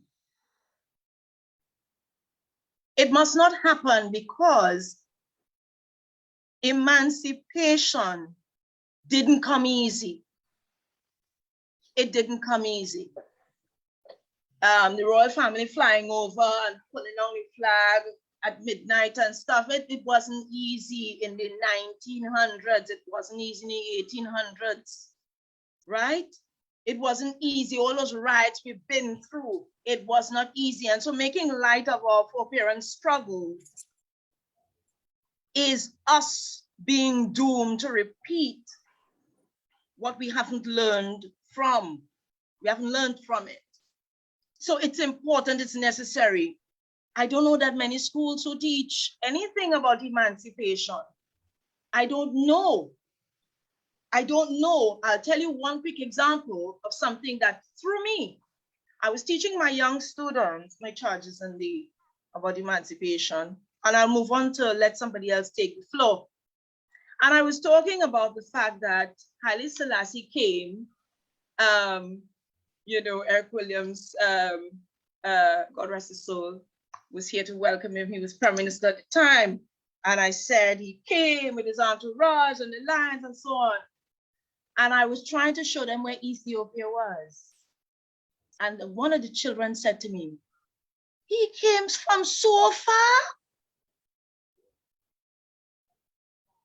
What do you think the disconnect was or is, and is still happening to today? The child does not know, as an African, that his four parents made that harrowing journey here. That is what I call we're not learning. Is it on our curriculum? It is. It is. And I can tell you, Evelyn, I feel that vexation because every year I with my Form 3s, I do Plays for Today, Earl Hill's compilation, right? And when you explain to them the whole of the ship and how they were made, how they were kept as cargo and not humans and all of that, children are in shock. They're in shock. And it is on the syllabus. It is on the syllabus. I did the whole with my young students and my children didn't want to do it again. They were in tears. And I had to be careful. They're young. They were 10 and they didn't understand. And they understood in that moment and they looked at me differently. Yes. But in a good way. So yes. So thank you. Thank you for sharing that, Evelyn. So I just want to put it out to Mr. Williams and Rubers. I know that when you acted as in the role of Sun, it would have been Theatre and Education with TTW. And now I suppose you would look at it from a different viewpoint, being a young man, whereas Mr. Williams would have been already, an adult and teaching when you would have directed the play. Yes. So I'll go with Mr. Williams first. With respect to your actors as director, what was the process of getting them to really identify with these characters? Did you find this text as a teaching tool to teach them the history about enslavement and the experience of the colonial Black society? Definitely. Unfortunately, however, most of the students come to the school after the CSEC and CAPE. And I think they get contact with this play in CAPE, if I'm might not be mistaken. Later on this. And they all complain that they don't understand it,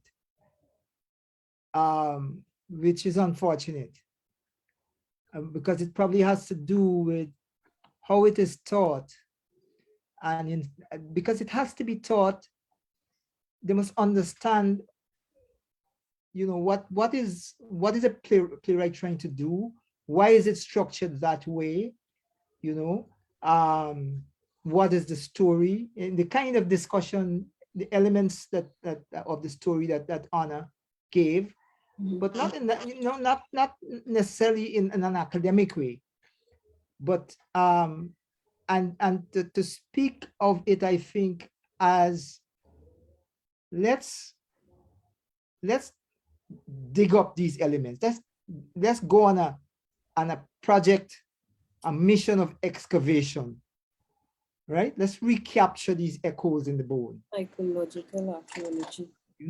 Let's do that, and maybe to approach a discussion there, talking about what they know, what they don't know, what they remember from history and so on, from what their parents tell them, and then to show that is, in a sense, what's happening in the play, and this is what this play excavates and puts before you, and this is how it uses those elements in a structure, in a story. Of course, they're all influenced by a linear structure from TV and the movies and most plays. So you also need to be able to explain to them why it's moving the way it's moving. In other words, what is truth? What is the reality of this play? The reality of this play is saying that our reality don't happen in a linear way. Mhm. You know, as I often Yeah, I get you. I get you. So it's jumping, it's jumping. yeah, that I say to them, since you have been in this class with me, you have left the room several times, Mhm. right? And we go into a whole discussion of how many times you left, where you went, etc., etc., etc. I said, that is your reality. It is almost dreamlike, right? It is almost, to use the European code, expressionistic, Mhm. all right? And so they're learning several things there, but they're also learning about themselves, and their own reality and their own history. And then it gets exciting, you know.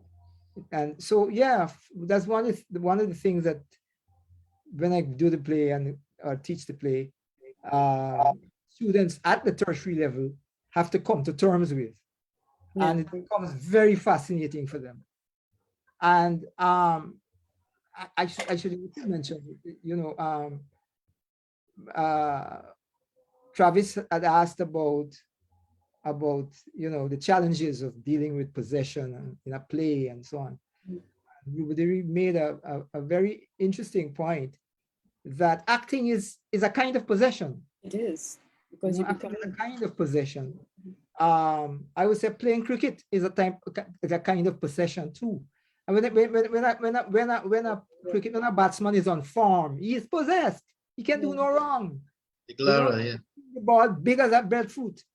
You know, but where that comes from? Practice, practice, practice, practice. Right? And also when you're teaching the students now about the history and about the craft of the play, um, Scott is also doing something in this play craft-wise, um, in terms of facilitating possession and helping you see what a nine-night is. You know, a nine-night, for instance, is built on the notion that a life is only knowable as a life when it becomes the object of other person's aesthetic activity. There's an aesthetic activity in there. It's the participants who round out the life by introducing values that come from outside of it, from their own experience. As you know, when they started, when Rachel come on and she said, oh, let me talk about him, and people start to talk, right?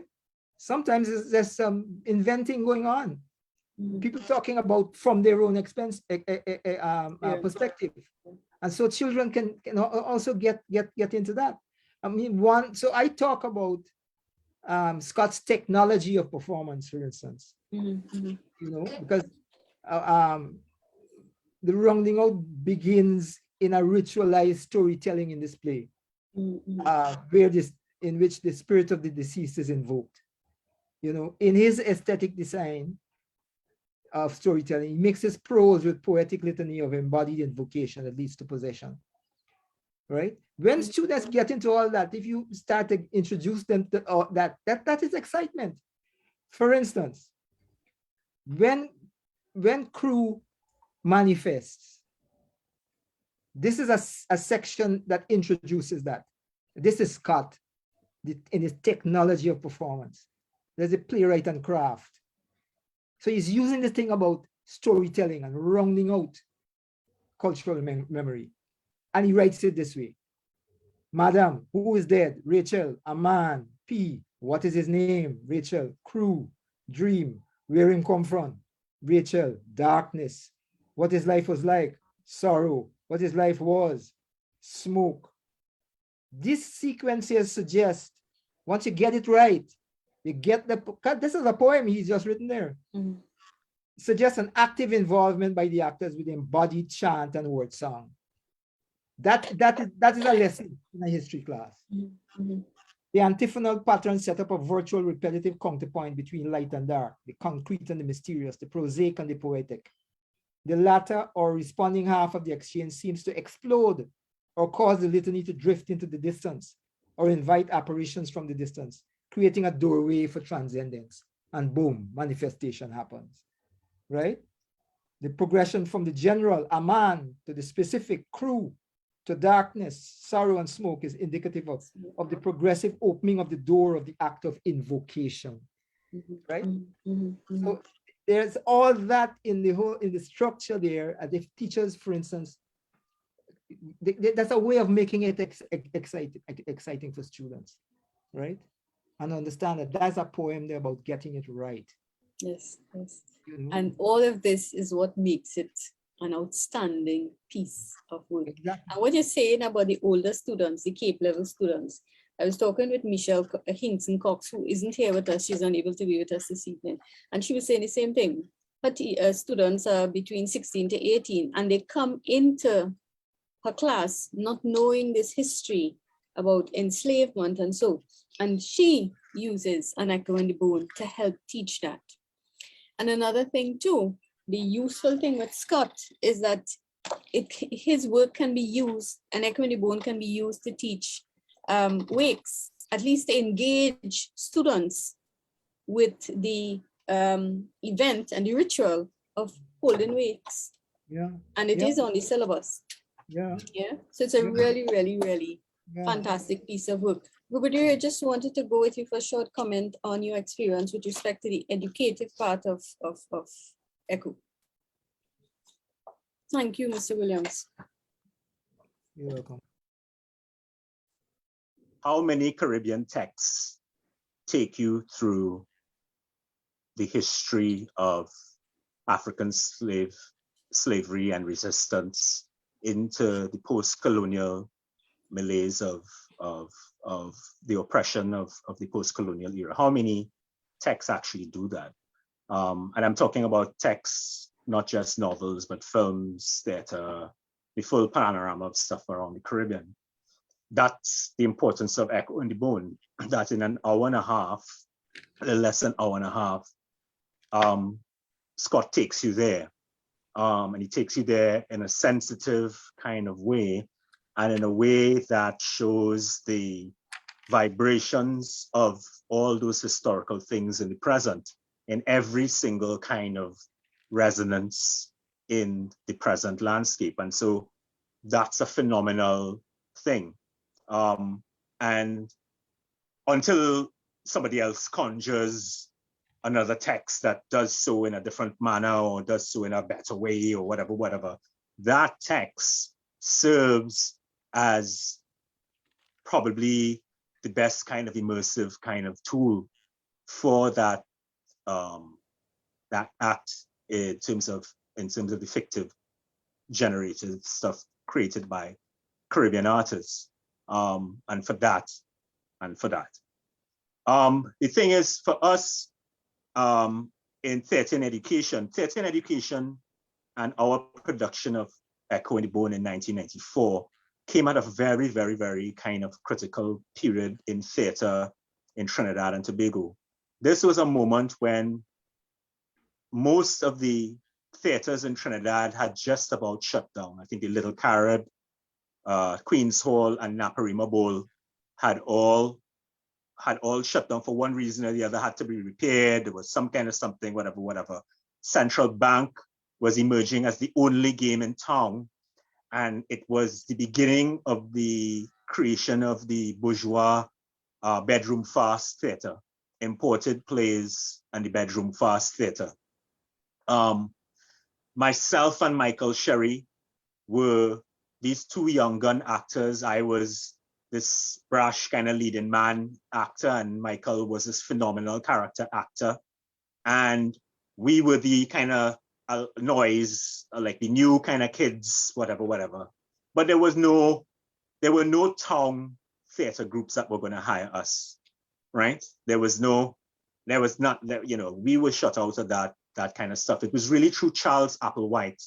Charles Applewhite was the late Charles Applewhite, part of the Trinidad Theatre Workshop, was one of the few individuals outside of the UWI Creative Arts Center that was doing national theater and that would bring in younger talent and talent from anywhere that he found that, hey, this is the next young generation, and bring them into mainstream theater and do it. And now all of a sudden the spaces for that were shutting down and disappearing, right? And the only game in town was a space that was shut out of a lot of the traditional theater groups. So during that period from about 94 to 99, a whole series of forms of Trinidad and Tobago theater died on the vine, right? So huge epic theater, all those different kinds of things, because all of a sudden you lost all the real theatrical spaces and all you had was an auditorium that had no backstage, no wings, was just a small kind of space that only allowed really a one set kind of setup and those kind of things, which are kind of perfectly suited for bedroom farces, and at cost like multiples of times more than any of the other venues had ever cost before. And so it was only available to a certain set of people and certain kinds of plays and certain kinds of things. And we were looking at the decimation of theater, and Michael and I were apprentices. Like we were nerds, right? We were like theater nerds, young theater nerds that were running down all these elders and running down, knocking on people's door. You don't know us, but we saw something about you or we read about you and we want to sit at your feet, kind of thing, and then we had Charles, who was actually actively creating mainstream national spaces for us. And it was in that thing of this moment of crisis of theater that the theater in education thing was born. So it was Dexter Lindsay, Charles Applewhite, Albert Laveau, Michael Sherry, and myself, kind of sitting down and trying to figure out, how does theater survive? How could we create a space where there is still craft going on? And for those of us who were interested in the lineage of theater and all the different lineages of theater, the Shakespearean stuff and all the modern American plays and the Caribbean plays and all those other kinds of things, all those different things, and postmodern and Brechtian and all those things, which was not appearing in any of those other spaces, it definitely wasn't appearing in the Central Bank stage. What was going to happen? And so we figured out that the theater and education model was the way forward. It was a way to keep theater alive and to go after another generation who were going to be completely shut out of theater. Theater was already a kind of something that was a little distant from people, but now with one game in town in the country, that now it was definitely, and so the theater and education model was created where all the plays, poetry books, novels that were on the curriculum, we sat down and started to adapt them for this model. And the whole thing was that it had to be, I think we had as many people that could fit into a car. So 5 people, 5 people and 2 and the director and one stage hand and a series of boxes.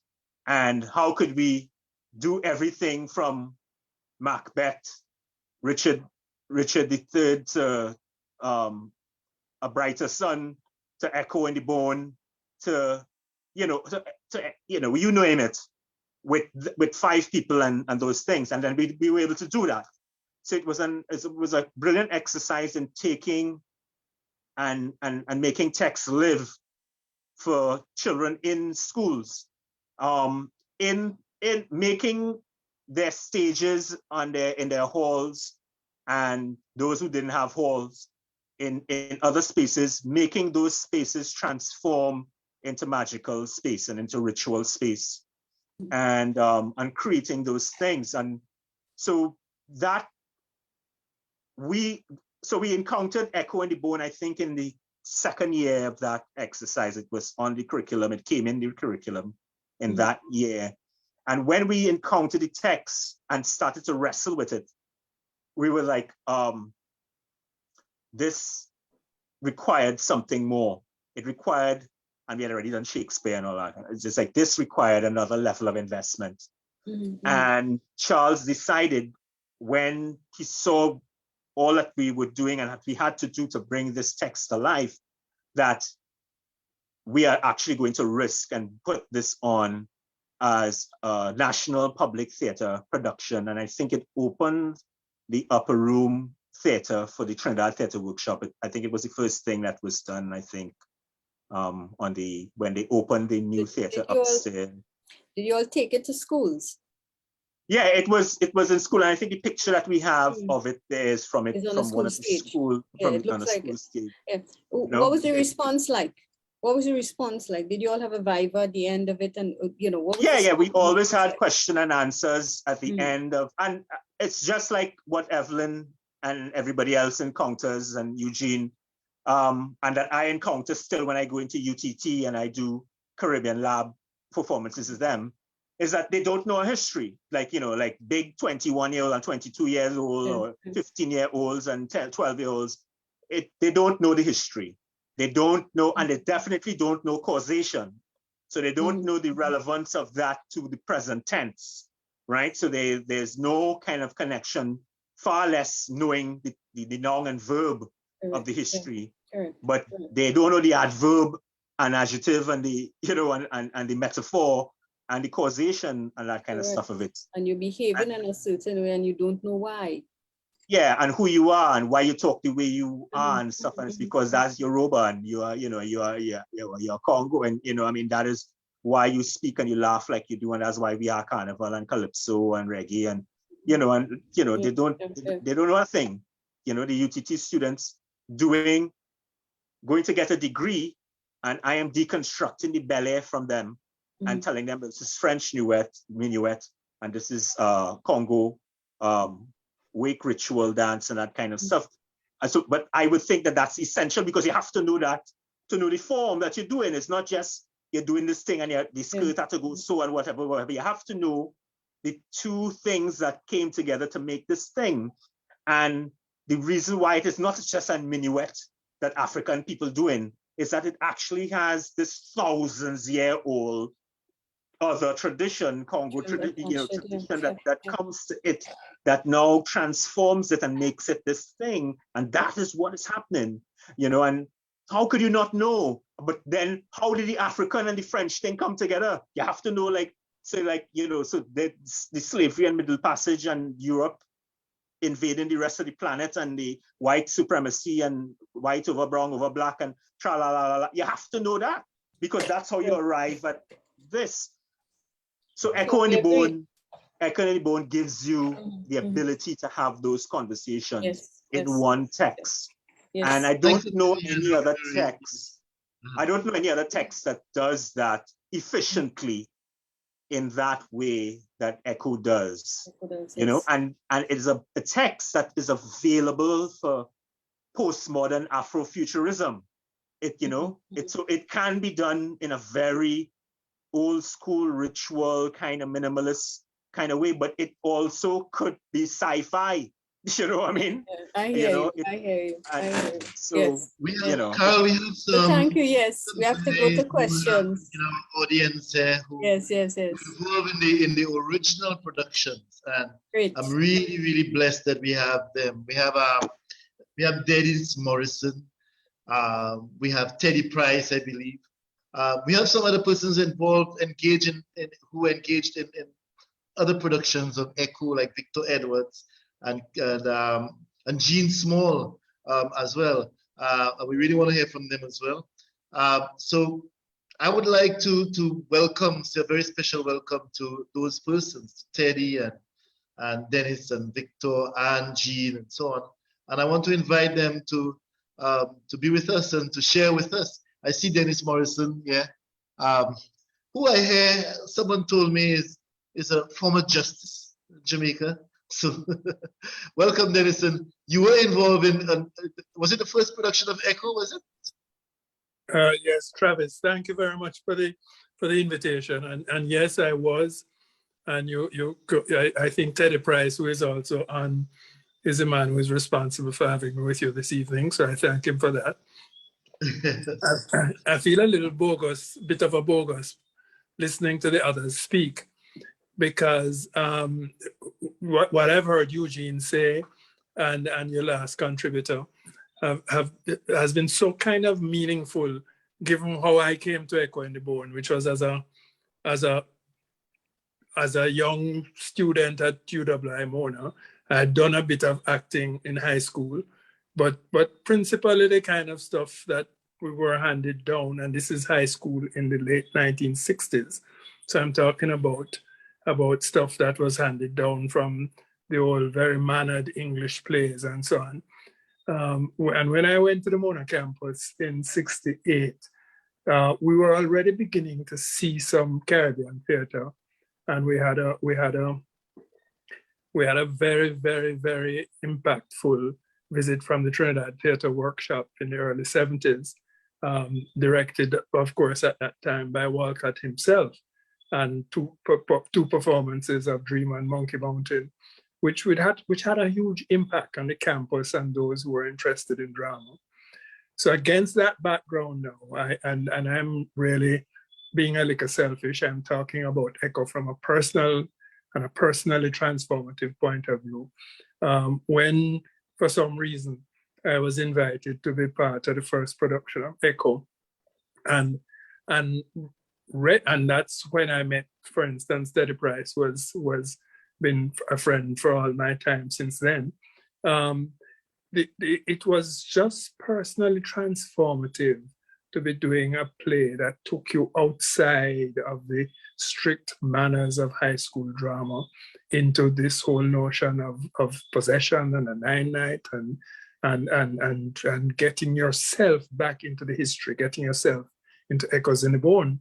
So although I said to you when we spoke a few days ago that I don't even have a lot of memory about the play and the whole thing since that time. My life took a different kind of path. But I often use the phrase Echoes in the Bone because it connected with me in such a way that I think it definitely changed my life. So I think I would prefer to yield to the others and to leave that as a kind of personal testament and to jump in again at some point during the discussion. What role did you play? Son.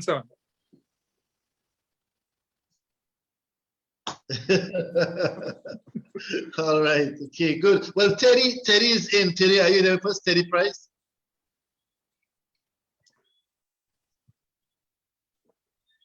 I think I saw Teddy's name. Did I? No. All right. Teddy is here, but maybe he's not here at this moment. So I hope that Teddy does come in. But Victor Edwards is a Trinidadian director who has been engaged with an Echo in the Bone. And Victor has heard Eugene speak about Echo, the directing Echo, and I've heard all of you speak about it. And I'm sure Victor has his own take on an approach to Echo. Perhaps, Victor, good evening to you, Victor, and welcome, Victor Edwards, whom I got to know from Caribbean. Yes, Caribbean Drama Festival. Yes, Victor, welcome. Thank you. Yes, good afternoon.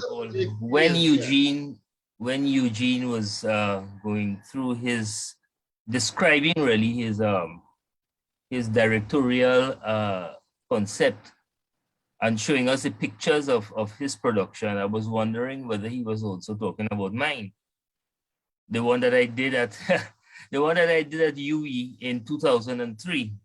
I had directed Temple in the Sea for DCFA in 2002. And the role was so impressed by what we did then that, and because of an unfortunate circumstance, a family circumstance, he had to go off to Canada because he was going to direct Echo in 2003. And then he asked me to do it. 2003, incidentally, Rubadiri was also the year when theater arts was formalized under the Hazel Manning Education Ministry at that particular point in time. And it's so interesting that so much of the discussion really surrounded, the whole educational value of the play. But I'm wondering whether we should thank Dennis Scott for the play itself, or should we thank him for the burden of the play that he has laid on us? You know, because that's what I see. We're still carrying this burden that as a West Indian people, we have not yet come to terms with. We have not yet really interfaced with. We have not yet begun to understand. And it is one of the reasons, Travis, you would know that the Caribbean Secondary Schools Drama Association was started, so that we can begin to bring the entire territory into a fold to begin to understand ourselves as Caribbean people, young people begin to understand themselves through the work of the theater. And I listened to Rubadiri and that issue that he spoke about the theater and what took over our national, so-called national theater in the 1990s and so on. And I thought I was the only one who was really publicly, you know, being very publicly abrasive about the kind of theater that we were experiencing at that time. And I remember too, Rubadiri, people like Blood Roberts and so on, sitting in the back of Dexter Lindsay's station wagon. You remember the brown station wagon that Dexter Lindsay had? And would come all the way down to Cohen Hamilton Secondary School, where I was teaching at the time, and going down to Maruga Secondary. People load up in the car with the pieces of set to do the theater in education. You know, and I was wondering what kind of crazy people these people are, you know? But those were really, really good times. And the thing I want to say, Travis, is that, you know, I directed the play. We had a lot of contention in terms of coming into understanding. We had people like Brian Honoré on the cast. We had people like Marvin George, who to me is one of the most excellent actors that I ever directed in more than one production. We had we had Deborah Mason, who played the role of Rachel, quite outstanding, although she came from a different kind, but she always wanted to work with me as a director, so she agreed to do the production. We did it at the Learning Resource Center, which, you know, is a very small space. And as Eugene said, very, very minimal, just that 9-night table there with the lantern and so on in the center of the stage, and how we were able to transform the table. And we had a small set for the shop.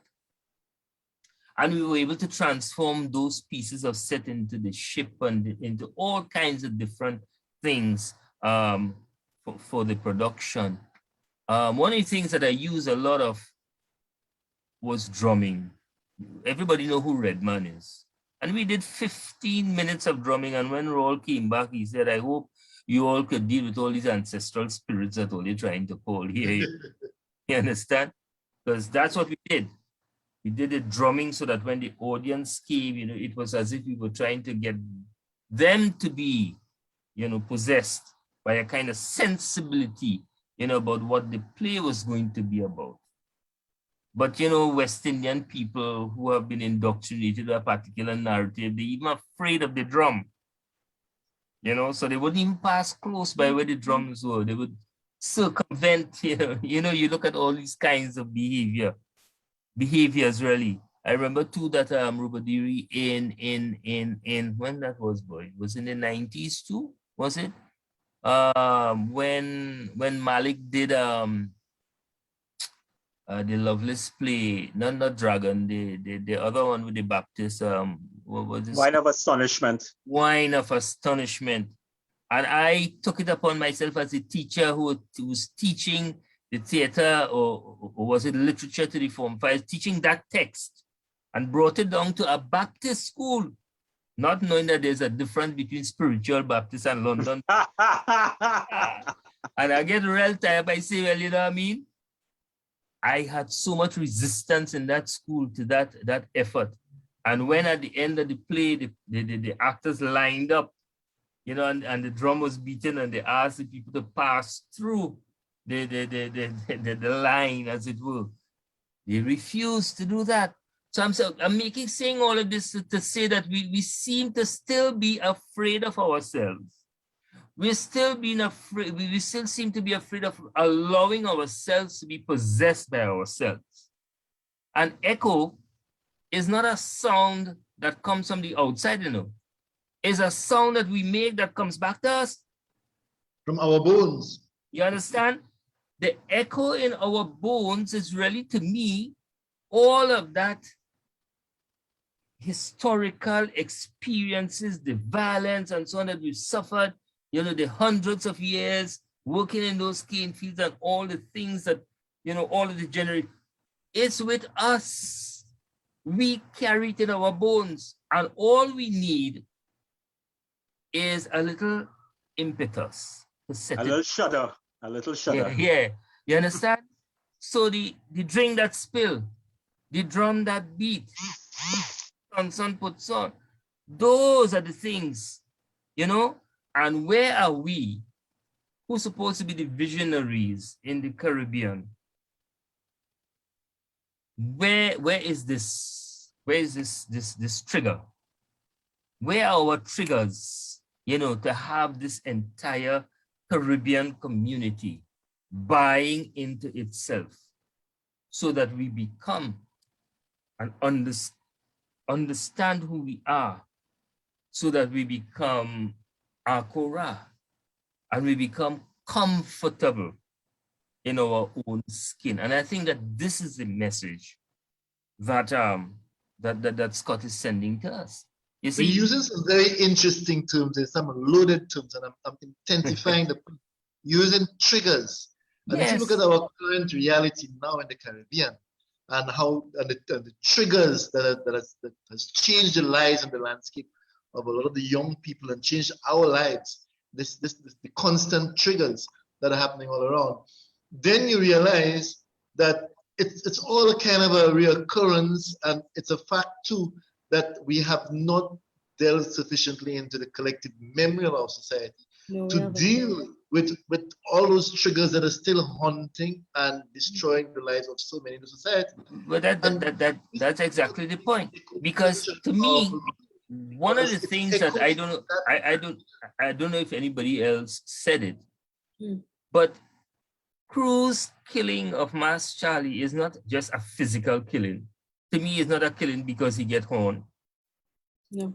It's a killing to me because I see him as wanting to end a system. And Mass Charlie is the figure, is the person who represents the oppression system. And in his way, he might have, well, if I killed him, you understand? I too, when I directed the playlist, I use a lot of inversion. Instead of putting the slave master up on the ramp, I put the slaves up on the ramp because I wanted to show, you know what I mean? I wanted to show that savagery and so on with which they were treated, and had the master down on a different level. I portrayed the other planters as people who were alcoholics and so on, you know, because the whole sugar industry was then into decline, and you know, to me, I couldn't portray them as being vibrant and lively and so on, because they were a dying breed at that particular time in the history. But it seems sorry, yeah, Ruben, you go ahead. No. I was gonna say dying venerable. Right. Yes. That is what it was. But the thing about it is as if we somehow we're still breathing that air.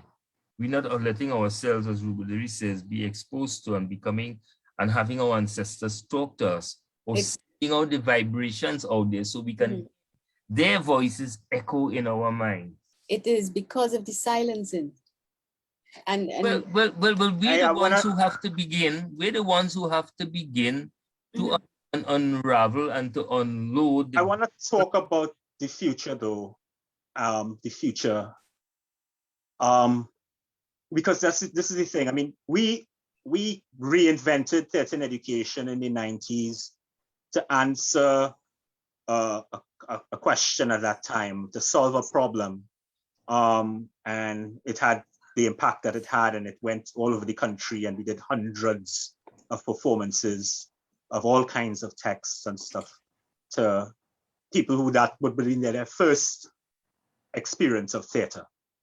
And we staged it on the stage in town as a kind of middle finger to the other kind of theater, and to say that, and as an erect flag that says this other thing still exists, that there is such a thing as Caribbean legacy and Caribbean golden age creativity and all that stuff. The time has come again in this COVID period. As the president of the Artists Coalition in Trinidad and Tobago, when I assembled people for the budget, the first budget during COVID, I got all these stakeholders together and that kind of stuff, and we were trying to find solutions to pitch the government as the way out. And I still hold it. Of course, our government spat on it and never took it on and that kind of stuff. And there was even betrayal from within the ranks from theater people. But I believe, you see, Horace in Trinidad theater, Trinidad and Tobago television. Horace James. You see, Horace's idea of play of the month, I think that was one of the most, and it was derived from the old British masterpiece theater and those kinds of things, which was the idea of taking the plays, the community plays, as well as the great plays, texts and that kind of stuff, and then putting them on as telegenic articles for the public in prime time.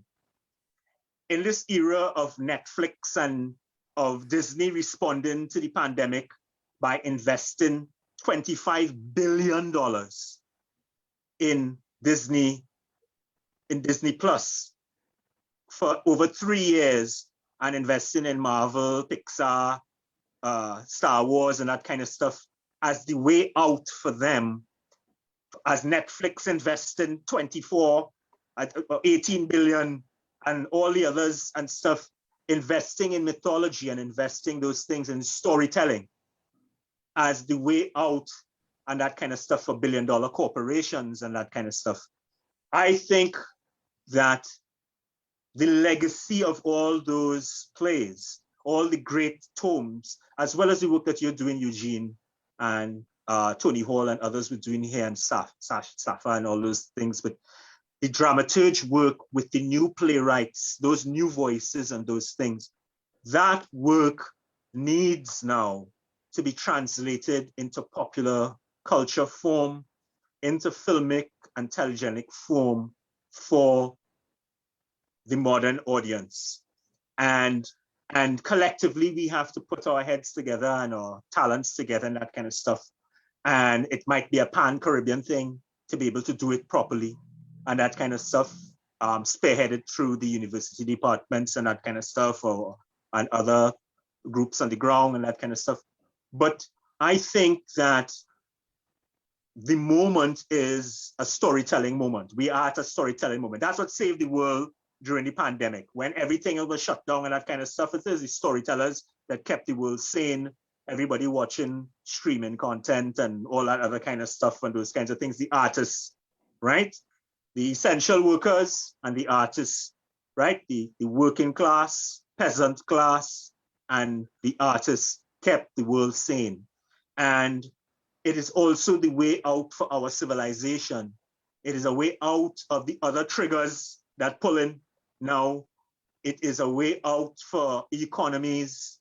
It is a way out for industry and all those kinds of things, for education systems, and it's a way out for all of those things.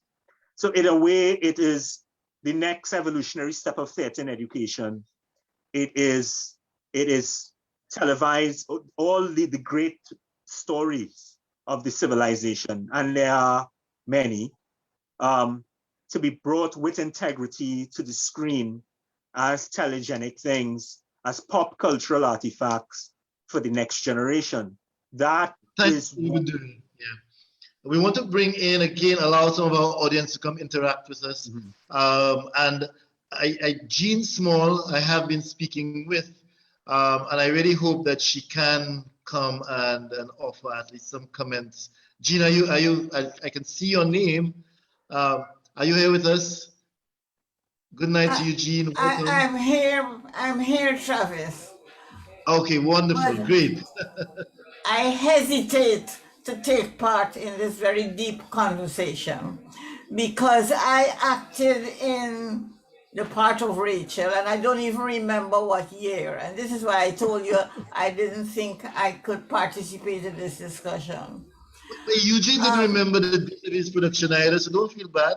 I don't remember the year. But what I am realizing as I listen to the discussion is that I didn't really understand Earl Warner's concept of the production, of what he was doing. When I hear Eugene speak about the shifting of the table, and he has an explanation why that is in the understanding of ritual. I never understood any of that when I was acting in the play. And I'm just asking Eugene if he sits down and he explains to his actors exactly why he is doing what he is doing. Because I have no memory or I can say no understanding of some of the things he did. I remember now that the slaves were up high up on the raft, not in a hold. And that's something very different from what would normally take place. But this play is a very difficult play. And yet it is central to our history and our lives. And I can imagine that Cape students cannot handle this play unless these trance, for example, trance, you talk about vibration, trance is very central to us as African-based people in many, many forms of what we do. Music, you speak about storytelling and acting, and many parts of our lives every day we go into trance and we don't understand it is trance, but we are caught up and doing things. And I think that needs to be explained to actors in particular. For me, I didn't understand that when I was acting Rachel in Echo in the Boon. So I'm sorry, I don't have much to contribute about what I did when I did that play because I really don't understand Earl's concept of whatever he made us do. But I did act in the play, we did it. But when to speak about technique of directing and dealing with some of the concepts of the play, I don't really know that I can speak about that at all. Thank you very much, Ms. Small, Dr. Small. It's really been good to hear your voice. Travis. Hi. Could I ask if this is the same Gene Small who directed the second Shepherd's play at Queen's Hall many years ago? She gone? It's Gene Small, but I didn't direct that in Trinidad. No, not me. Trinidad. Not me. Not me. But I discovered some time ago that there are 7 Gene Smalls around. So it can be one of those. It wasn't me though. It wasn't me that did that. Gene Small is a big name. We also have Michael Record. Michael Record, Jamaican critic, well-known Jamaican critic, whom I have been speaking with. And Michael actually had written a critique of a production by Eugene. I think that was a student production. I'm not sure it's the same one that we saw the photos from. And I have a copy of that critique, but I will not read from it since Michael is here with us. You know, the critic is a really important part of the theater. Not because the critic offers feedback to the director and the cast and so on, not only because, but I think the critic also has, over years, over time, a feel for the impact of the play on the society and on the audience. And apart from that, the critic also has his finger on the development of the theater over time. in any given society. So I want to welcome Michael Record. Michael, are you with us? Your name is there. And it'll be good to see you. Yes, Travis, I'm right here. Been listening with lots of interest and fascinated by some of the insights gained and offered to us by the various contributors. Very much here. And I remember that first production at the Philip Sherlock Center for the Creative Arts by Carol Dawes. Yes. Yeah, Honor mentioned it. Yes. Yes, which Honor mentioned, and as Honor spoke, memories which had been there in the subconscious came back to me, and I remembered how Carol had stripped down the theater to its bare essentials and then repopulated it with the set and backdrop and lights, etc., of the production. And I remember her very fluid direction, similar somewhat to Eugene's fluidity in his production some years later. But that first production was mind-blowing. It was a different sort of play. It was a different sort of direction. And it made a great impact, not only on me, but on the audiences generally. And I remember a conversation that I had with Dennis afterwards. And he said to me in a bit of a undertone, Michael, I did not sleep for 3 days as I had to finish the play because Carol needed it. And I'm not sure after that arduous exercise, after the sleepless nights, not sure that I'm going to ever write another play again. Thank God. Thank God he forgot the sleepless nights and he forgot the difficulty of that seminal production, and he went on to do other work. But yes, it was mind-blowing, and it was revolutionary, and it was revolutionary. That really is the word. That really is the word. Yes, not just how it affected us, the audience personally, but how it went on to influence so many other directors afterwards. And I went on to be associated with Carol in a number of other plays, including Dream on Monkey Mountain, years later at the Ward Theatre. Right. But think, yes, Michael, being a Caribbean, being a critic of, we looked at Dream on Monkey Mountain, we're looking at Echo in the Boon, and we considering them Caribbean classics. And from the discussion we're having, we are on track in terms of our classification of these plays. But and certainly one of the objectives of doing this program is because we're also thinking of the Caribbean theater aesthetic.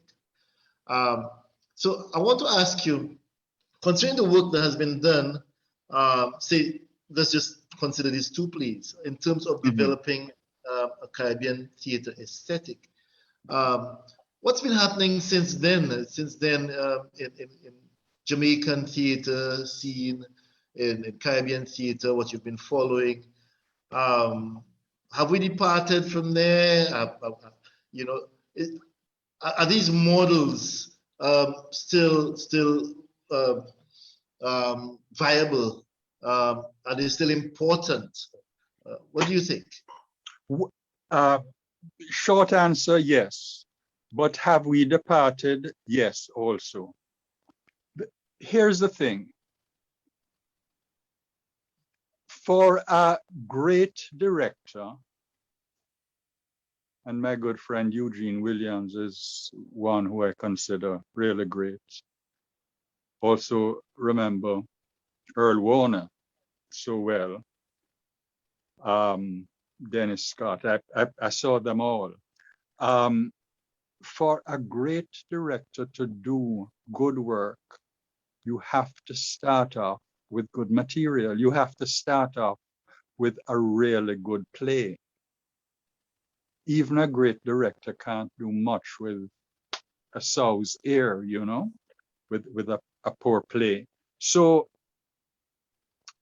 when the genius comes along, like a Dennis Scott, like a Derek Walcott, when these people come along and give us good work, then the good directors can go to work. But since that production of Echo in the Bone, the theater has taken a different turn, and the Ralph Holness productions, I don't know if you know Ralph Holness, but he was a very influential producer of what we call in Jamaica roots plays. And he was so influential, he was able to pack Ward Theatre, our largest theatre, 3 times in a day with one of his productions, a roots play. And because he was so successful, too many, I say, of our writers went in that direction and gave us roots play, which are Jamaican farces, right? And they did not follow the Scotts and the Walcotts and the Trevorrones. And so for a very long time, 15 years, I would say, Jamaica was flooded with roots plays and roots productions. They're dying out now. And for the past couple of years, the theaters have been black, as you know. COVID has has messed up the world, messed up theater. But over the few years just before COVID came and disrupted theater, there was a great movement, a strong movement of the coming into the mainstream theater by previously roots producers and roots writers. So the two started merging together, traditional with roots. But Roan died, and we have since Old Story Time and his 10 or so really fine plays, Smile Orange, Two Can Play, etc. We haven't had any playwrights of that stature. So are we seeing a Caribbean aesthetic? Time will tell. The COVID pandemic has virtually stopped theater for a while, and how it is going to re-emerge, how it is going to be reborn. It's people like yourself and Eugene, etc., who will be deciding our fate. Can't really guess what new form theater is going to take. Except I would suggest, Michael, Yes, and Travis, that Rubadiri asked a question about the future. Yeah. And I am seeing that the future has to look for an entirely different model. What we had in the so-called good old days, golden days of what some people might call the golden days of Caribbean theater, was not commercial theater. We had non-profit theater. It was essentially being financed by the people doing it. They either weren't being paid at all or being paid very little. Then came on board commercial theater, which expanded the audience. And, and then, of course, a new class of people came into the theater who can no longer fund the theater, who don't want to do it for free, because they've been introduced to an entirely different ethos. So I think that the model, to answer Rubadiri's question going forward, is to go back to the non-profit model. But this time, funding has to be sought. That's one thing I would suggest. Funding has to be sought. So, and so they almost need a lobby. We need a lobby that probably will lobby government and private sector. But before we can have that lobby, I think we need to, I mean, Michael says it's up to me and Travis and other people. I think it's up to all of us. I think what we need is a confederacy between the people doing the theater, the critic, and members of an informed audience. And by that I mean, for instance, it's a model that when I did Muffet and Holloway with Sistrin, the dramaturgical process included bringing the critics in to watch rehearsals and comment, and other people with dramaturgical skills. So we need everybody on board. We need a critic, for instance, to wear a new pair of spectacles, in that the critic has to buy in to the notion that the critic has to invest in education and development of the society. The critic is no longer somebody who is external to the process. Everybody must be part of the development process. And so that, for instance, we need in Jamaica something like perhaps what Trinidad has, the National Drama Association or whatever it's called, that has a group, or they have a playwriting workshop. I would like to extend that in Jamaica, that there is that playwriting workshop. That workshop must build an audience as well. The audience must do work. The audience is coming to help the process, to critique it, so that there is talk back.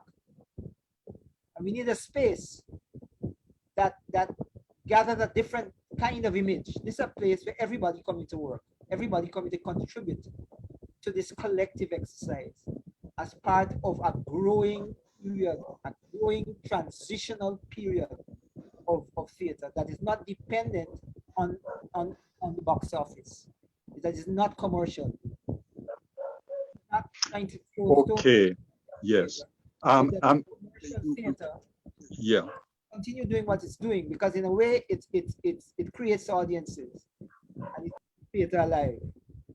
But I think to answer that question, what we go forward to, I think what we need now is a nursery / laboratory, in which it's a collective effort, critic, audience, and people, and the people of who's doing the theater. But for that, we need some kind of funding for it. But it needs to be planned in the way that governments and private sector will take us seriously. So there has to be a philosophy.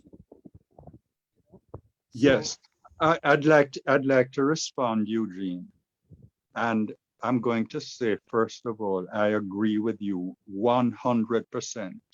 the only way that theater is really going to be viable, because it has become so expensive, is if government, private sector, audiences, critics, etc., combine and everybody, you know, contributes their individual parts. Absolutely agree. But I'm going to take you back to the 60s, to the efforts of Lloyd Record, and you know the name very well. He was one of the pioneer producer directors in theater. Barry Record, his brother, both my uncles, a pioneer playwright. They were trying from the 60s through the 70s, through the 80s and onwards to get this sort of collaborative effort, helped by some really powerful people like Henry Fowler, like Alwyn Bully. I could call some, Bobby says, I could call some other names of really powerful theater personalities who were trying to get all these different entities together. But again, Ralph Holness, very, very powerful presence. He took things in a different direction, aided and abetted, though not directly, but by a man named Ed Wallace, who issued in commercial theater. His name has to be right up there with the others. He started it, and then Ralph Holness and other and Roots people came in. But they took theater in a really commercial / comedic direction. And for a long, long time, that was the type of theater that reigned, REIGN, as well as RAINED, reigned in this country. And so many people were making such a good living from the commercial theater. I'm thinking too of Jambies International, Trevor Nairn, Patrick Brown. They went in that comedic direction. And that was how audiences for, easily 20 years were nurtured. And despite the efforts of the quotes unquote serious theater people like Brian Heath, like Eugene Williams, like Lloyd Record, it was difficult to take theater in a West Indian theater in that other direction, which Trevor Rohn and Dennis Scott, by their works, showed that they wanted it to go. Really difficult. And my question to Eugene, and again, remember, I agree with him 100%. We do need that collaboration for it to succeed. My question to Eugene is, who is going to be the leader to take the resuscitated, revived, and resurrected theater, which is going to come in another year or two, in that other direction? Who is going to be the leader? I do not know. Thank you very much, Michael. Thank you very much for this. Well, you're welcome. Yes, Eugene, if he has an answer for you, I would invite him to do so. And then afterwards, we're going to be thinking about closing. Travis, before we close off, I don't mean to cut you off, but I don't want you to say goodbye. We're not closing now. I'm seeing Evelyn's hand is up, but before we go to Evelyn, I just wanted to ask the general audience if anyone has any questions or comments. Yeah, if you can raise your hand before we wrap up. Okay, very short, brief comments or questions for the panel or the guest. Go ahead, Evelyn. Very brief for me. That is why we will have the problem with republicanism and independence. When you have a people looking to do identity, we all know in this region as academics that that is not what, I'm going to say this, they want. And that is why the theater that Mr. Redford spoke about, that we're all familiar with, that is why it will rain. When our people are trying to find themselves, it is, as in the play, Dennis Scott says it in the line of Son and Crew, you change the water course. What is going to happen? What you think is going to happen? So when Eugene Williams and Earl Lovelace, and I did Dragon, so I understand it, right? When these writers look at our people within ourselves, you see this? My aunt used to do this to me. She said, you see this? You are worth something.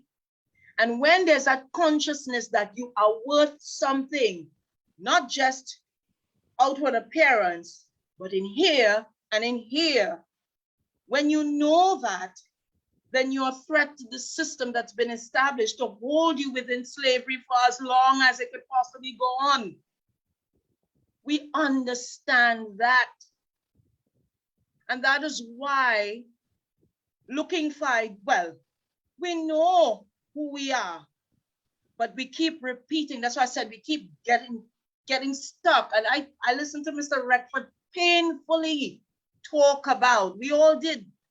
We talked about that element of why you don't know, and it sounds hopeless, but this is a period of plenty where we can discover. I saw Man Better Man by Errol Hill down in the Caribbean Theatre, and I see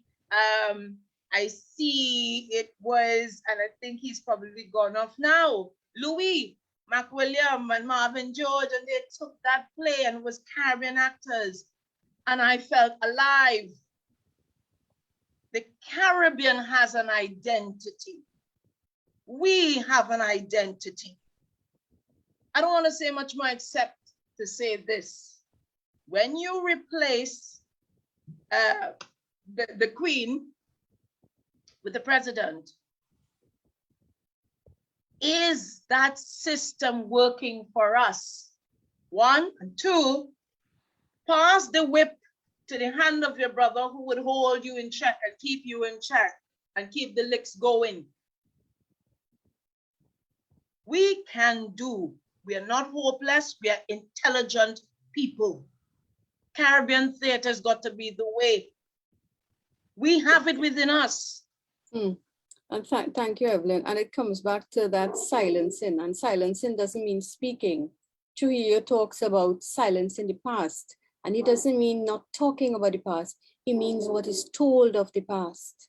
And we have several versions of the past. So based on what you hear, you respond in that way. But I don't want to, Travis, you were going to say something just now. I didn't mean to cut you off. No, that's fine. I wanted some of the persons that we invited late, namely Victor Edwards, Gene Small, Dennis Morrison, etc., to offer any final comments on theater in the Caribbean, generally, taking the lead from Michael's own comments.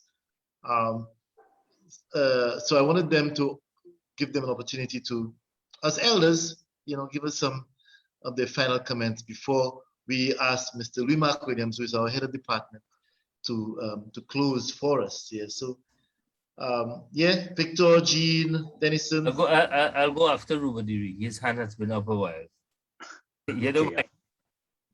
All right. So what I want to say is, I said what I said earlier on in terms of a model going forward, that I think the time has come to translate the great tomes of all the different periods into telegenic productions for the population, for the general population as pop cultural artifacts. And there's a way to do it that is, we ain't talking about doing the $100 million Disney blockbuster version.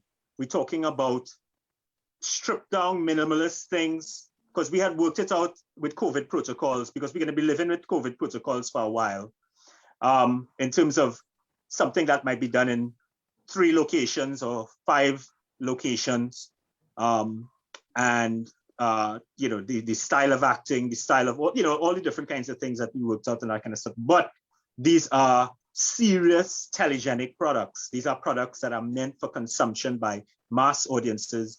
So it will run the gamut from the very avant-garde, kind of stuff, all the way down to the real raucous kind of for the lowest common denominator kind of plays, but the classics of all that continuum, and presented collectively as one thing, which is all of that is the Caribbean aesthetic. That whole continuum is not just one or the other, it's the entire thing.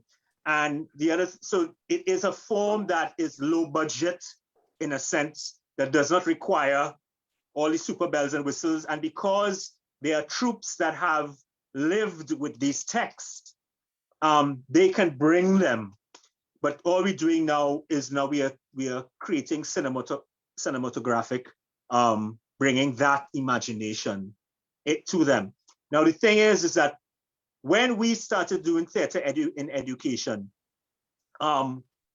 nobody would have said that we would have standard 3 and standard 4 Caribbean, Trinidad and Tobagonian students in the Baca Beach, down Baruga, in Toko, in Caranage, and whatever, doing standing ovations to Shakespeare's Twelfth Night or Echo in the Bone, or it was not something that was within the realm of imagination, because if you had told somebody that before, people would tell you, you're mad.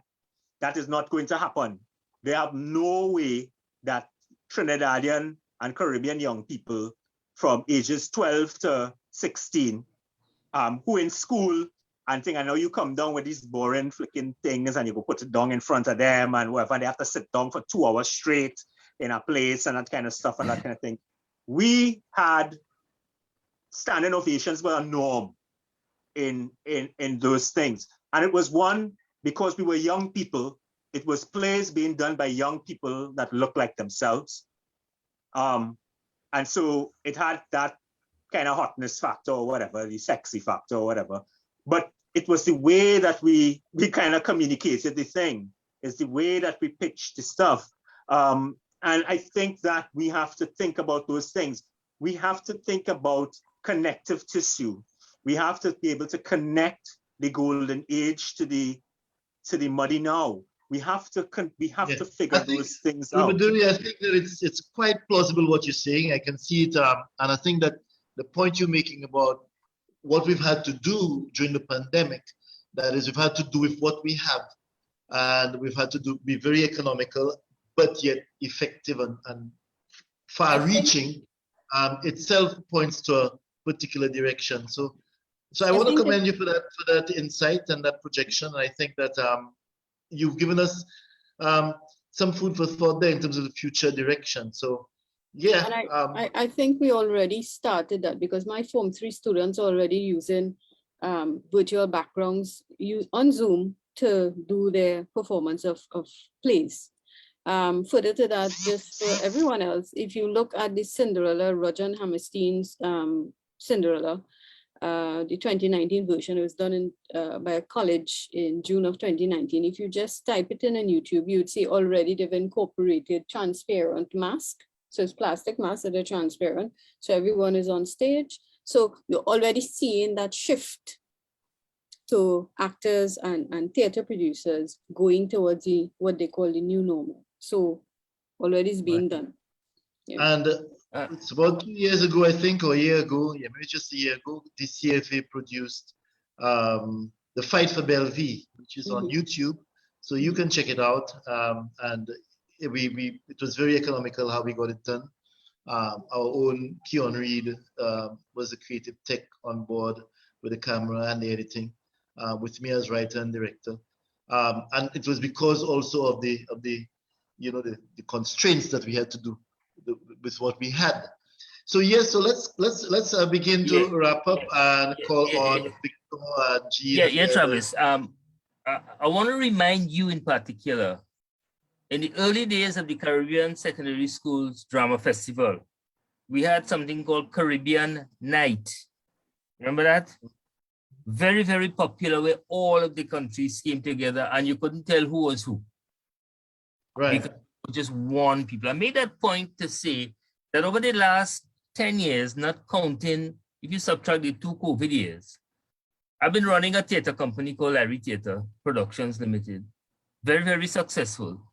And we're doing the kinds of theater that we're talking about here. We've done a play on Dr. Eric Williams, we've done Brighter Sun, we've done Temple in the Sea, we've done 10 to 1, we've done,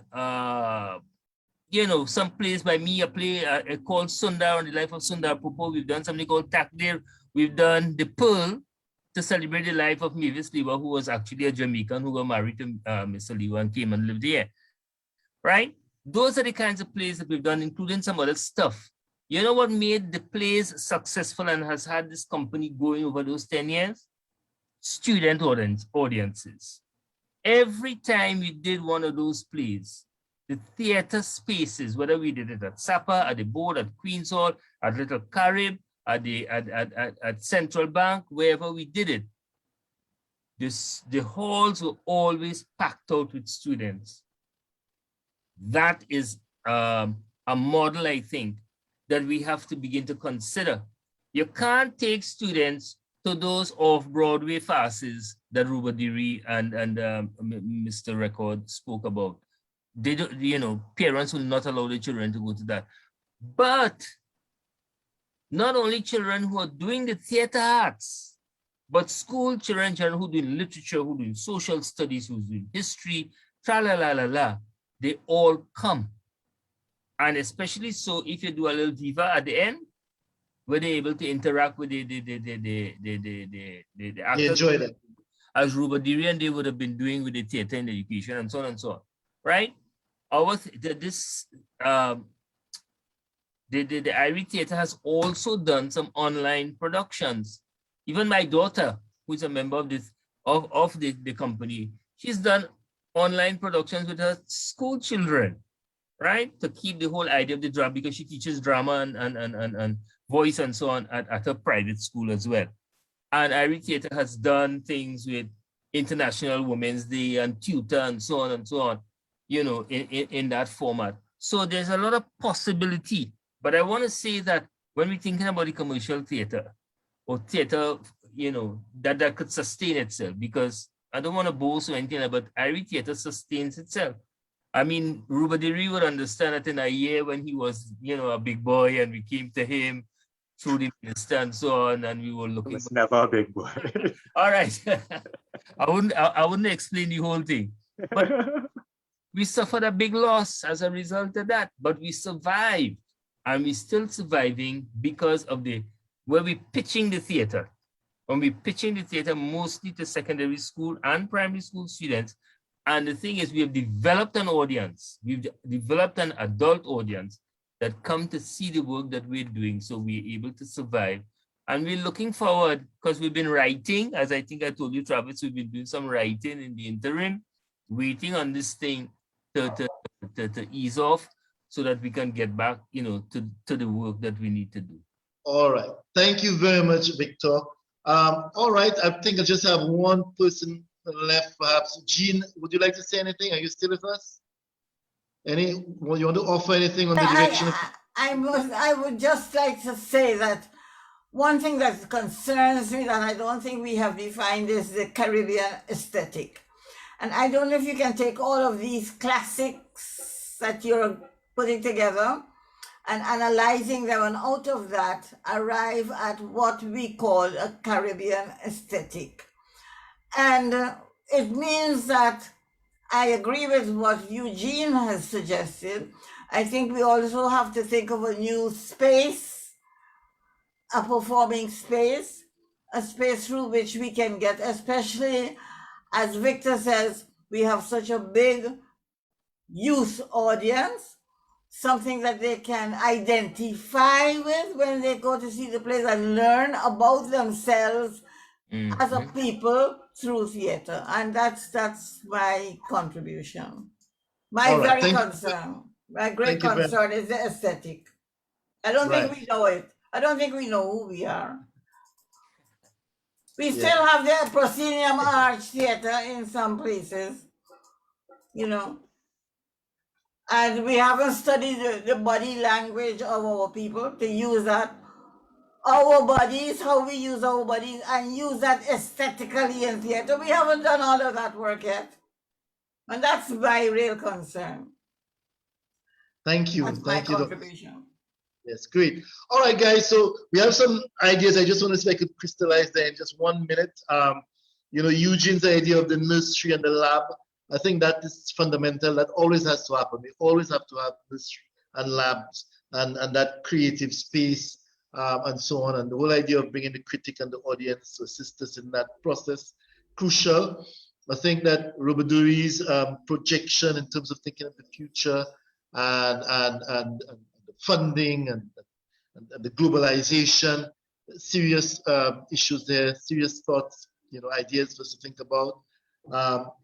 What Victor is saying about, you know, the audiences, you know, having plays and keep engaging the students and the young people to help us keep the theater viable and keep us working and so on. I think that, you know, there is tremendous hope even within and beyond the pandemic for work to be done based on all what I'm hearing there from people who've been very much deeply involved in the theater. And of course, you know, we at the Department of Creative and Festival Arts continue to do our own work in terms of offering the training, etc. And on that note, I want to invite a man who is a director in his own right and who is an excellent lecturer and who is the head of department of the Department of Creative and Festival Arts, Mr. William Williams, to bring this very useful discussion to a close. Thank you, Travis. I see Michael record hands up. So can we just give him a chance to make his final comment? Yeah. Yes. I am so happy that Victor reminded us about the young people's audiences, because very briefly, I'd like to tell those who don't know and remind those who did that two of our very successful production houses, very different in their own way, but very different, but they all have been kept alive by young people. And I'm speaking about the venerable Little Theatre movement, the LTM, which started in 1941 and is our oldest production house, and the much younger Jamaica Junior Theatre. For the past 20 years or so, Victor, you'll be happy to know, it's young people, children and young people, who have been keeping both alive. And certainly that trajectory might be one that we could follow. Have theater for young people as well as elders on, and see what happens. As I close off, Travis and others, thank you so much. This has been a fascinating discussion. Thank you very much, Michael. Thank you. You're welcome. Yeah. Thank you, guys. I think we've had a very exciting evening, an evening of learning, an evening of ideas and processes as we work together, looking at the work of Dennis Scott. And I want to say that the DCFA is proud to be hosting this series of work. And when we look at the work of Dennis, And we look at how the things passed down to Roel Gibbons, who then became the head of the Creative Arts Center, as it was called initially, and Juan de Mille, that we over in our 30 plus years have been living, walking the walk, and doing the work. And our productions over the time we've engaged in the TIE, working with children, you know, trying to do all of the classics. And if you look at the range of work that we would have done from Tisha in 1986 to our last production, The Fight for Bellevue, in 2020, you realize that we take great pride in the kind of productions that we do and the kind of work that we want to create. But I am not here to continue the discussion, but I am here to say thank you to all of you who participated. To those who would have left us a little earlier, Honor Ford Smith, who I've had the pleasure of working with and talking to and, you know, interviewing while I was in Toronto, I want to say thank you. Eugene Williams, who had to leave us too. Again, another good friend of mine who I've had to work with recently, and I worked with him in Jamaica. I want to say thanks to you. Jean Small, it's so lovely to see you. Yeah, Jean, it's so lovely to see you. You know, we've had some good workshops and some good times doing stuff together. And Jean, there's always that special place in my heart for you. Thank you. Love all the time. Yeah, I want to thank Ruba Diri for his contribution, and again for always urging us to see the things in a different kind of way. Thanks for Evelyn Caesar Monroe for her contribution, also looking at the work from an actor. Unfortunately, Michelle couldn't be here. And to Victor, I mean, give thanks, because we know the struggle, we know the kind of work that we would have done and the kind of fight we would have had, and we continue to fight. We continue to fight. To the others who came in, Dennis, Michael, Teddy, you know, to all of you, I say thanks. I want to say thanks to my two moderators, Dr. Weeks, Travis, and Karen Hussain, and to our technical assistants, Kian Reed and Mr. Joseph Triton, for the kind of work that they would have done behind the scenes. To all those people who not on the Zoom chat, but would have been on Facebook following us, I want to say thanks. Yeah, I think I would have mentioned everybody. And so on behalf of the Department of Creative and Festival Arts, which I am fortunate to be head of, I want to say thanks to all of you. When you plan a session to go 2.5 hours and we go 3+, you know, something good has been happening. Right? So I wanna thank all of you, and I want you to look forward to Theatre Classics 3, which is going to happen early in 2022, and we could Moon talk. on the Rainbow Shore. Eh? Moon on the Rainbow Shore. Yeah. So our first installment was Dream on Monkey Mountain. This one, Echo in the Bone, and then we're going to be looking at Errol John's Moon on the Rainbow Shore early next year. Who the panelists will be, we don't know, but we're looking forward to another lively evening of conversation and theatre chat. And it's always good connecting with the rest of the Caribbean, connecting with people like Honor in Toronto, and sharing the work. It has been indeed a pleasure. I look back, I have never done Echo as a director, but I have done Echo in the Bone in class as text analysis with Roel Gibbons, and having a good sense of what it is. And I've seen schools, I've marking for Cape and stuff, and I've seen schools attempt Echo in the Bone. I have one of my young directing students now who is attempting a scene from Echo in the Bone for her directing one thing. So students are making themselves familiar, and we're going to continue at the DCFA pushing to ensure that schools and the wider Caribbean community engage in the work. So on behalf of the department, I want to say thank you very much for an insightful evening, and God bless. Let's stay safe. Have a very enjoyable, merry holiday. Yeah? I give thanks. Thanks again, Keon. Thanks again, Joseph, for the technical work behind the scenes. We do ever see all here, but we know we give thanks for that. Travis, I give thanks. Victor, Jean, everybody else, I give thanks. Yeah. Give thanks. Give thanks. Yeah, give thanks. Thanks, guys. Blessings.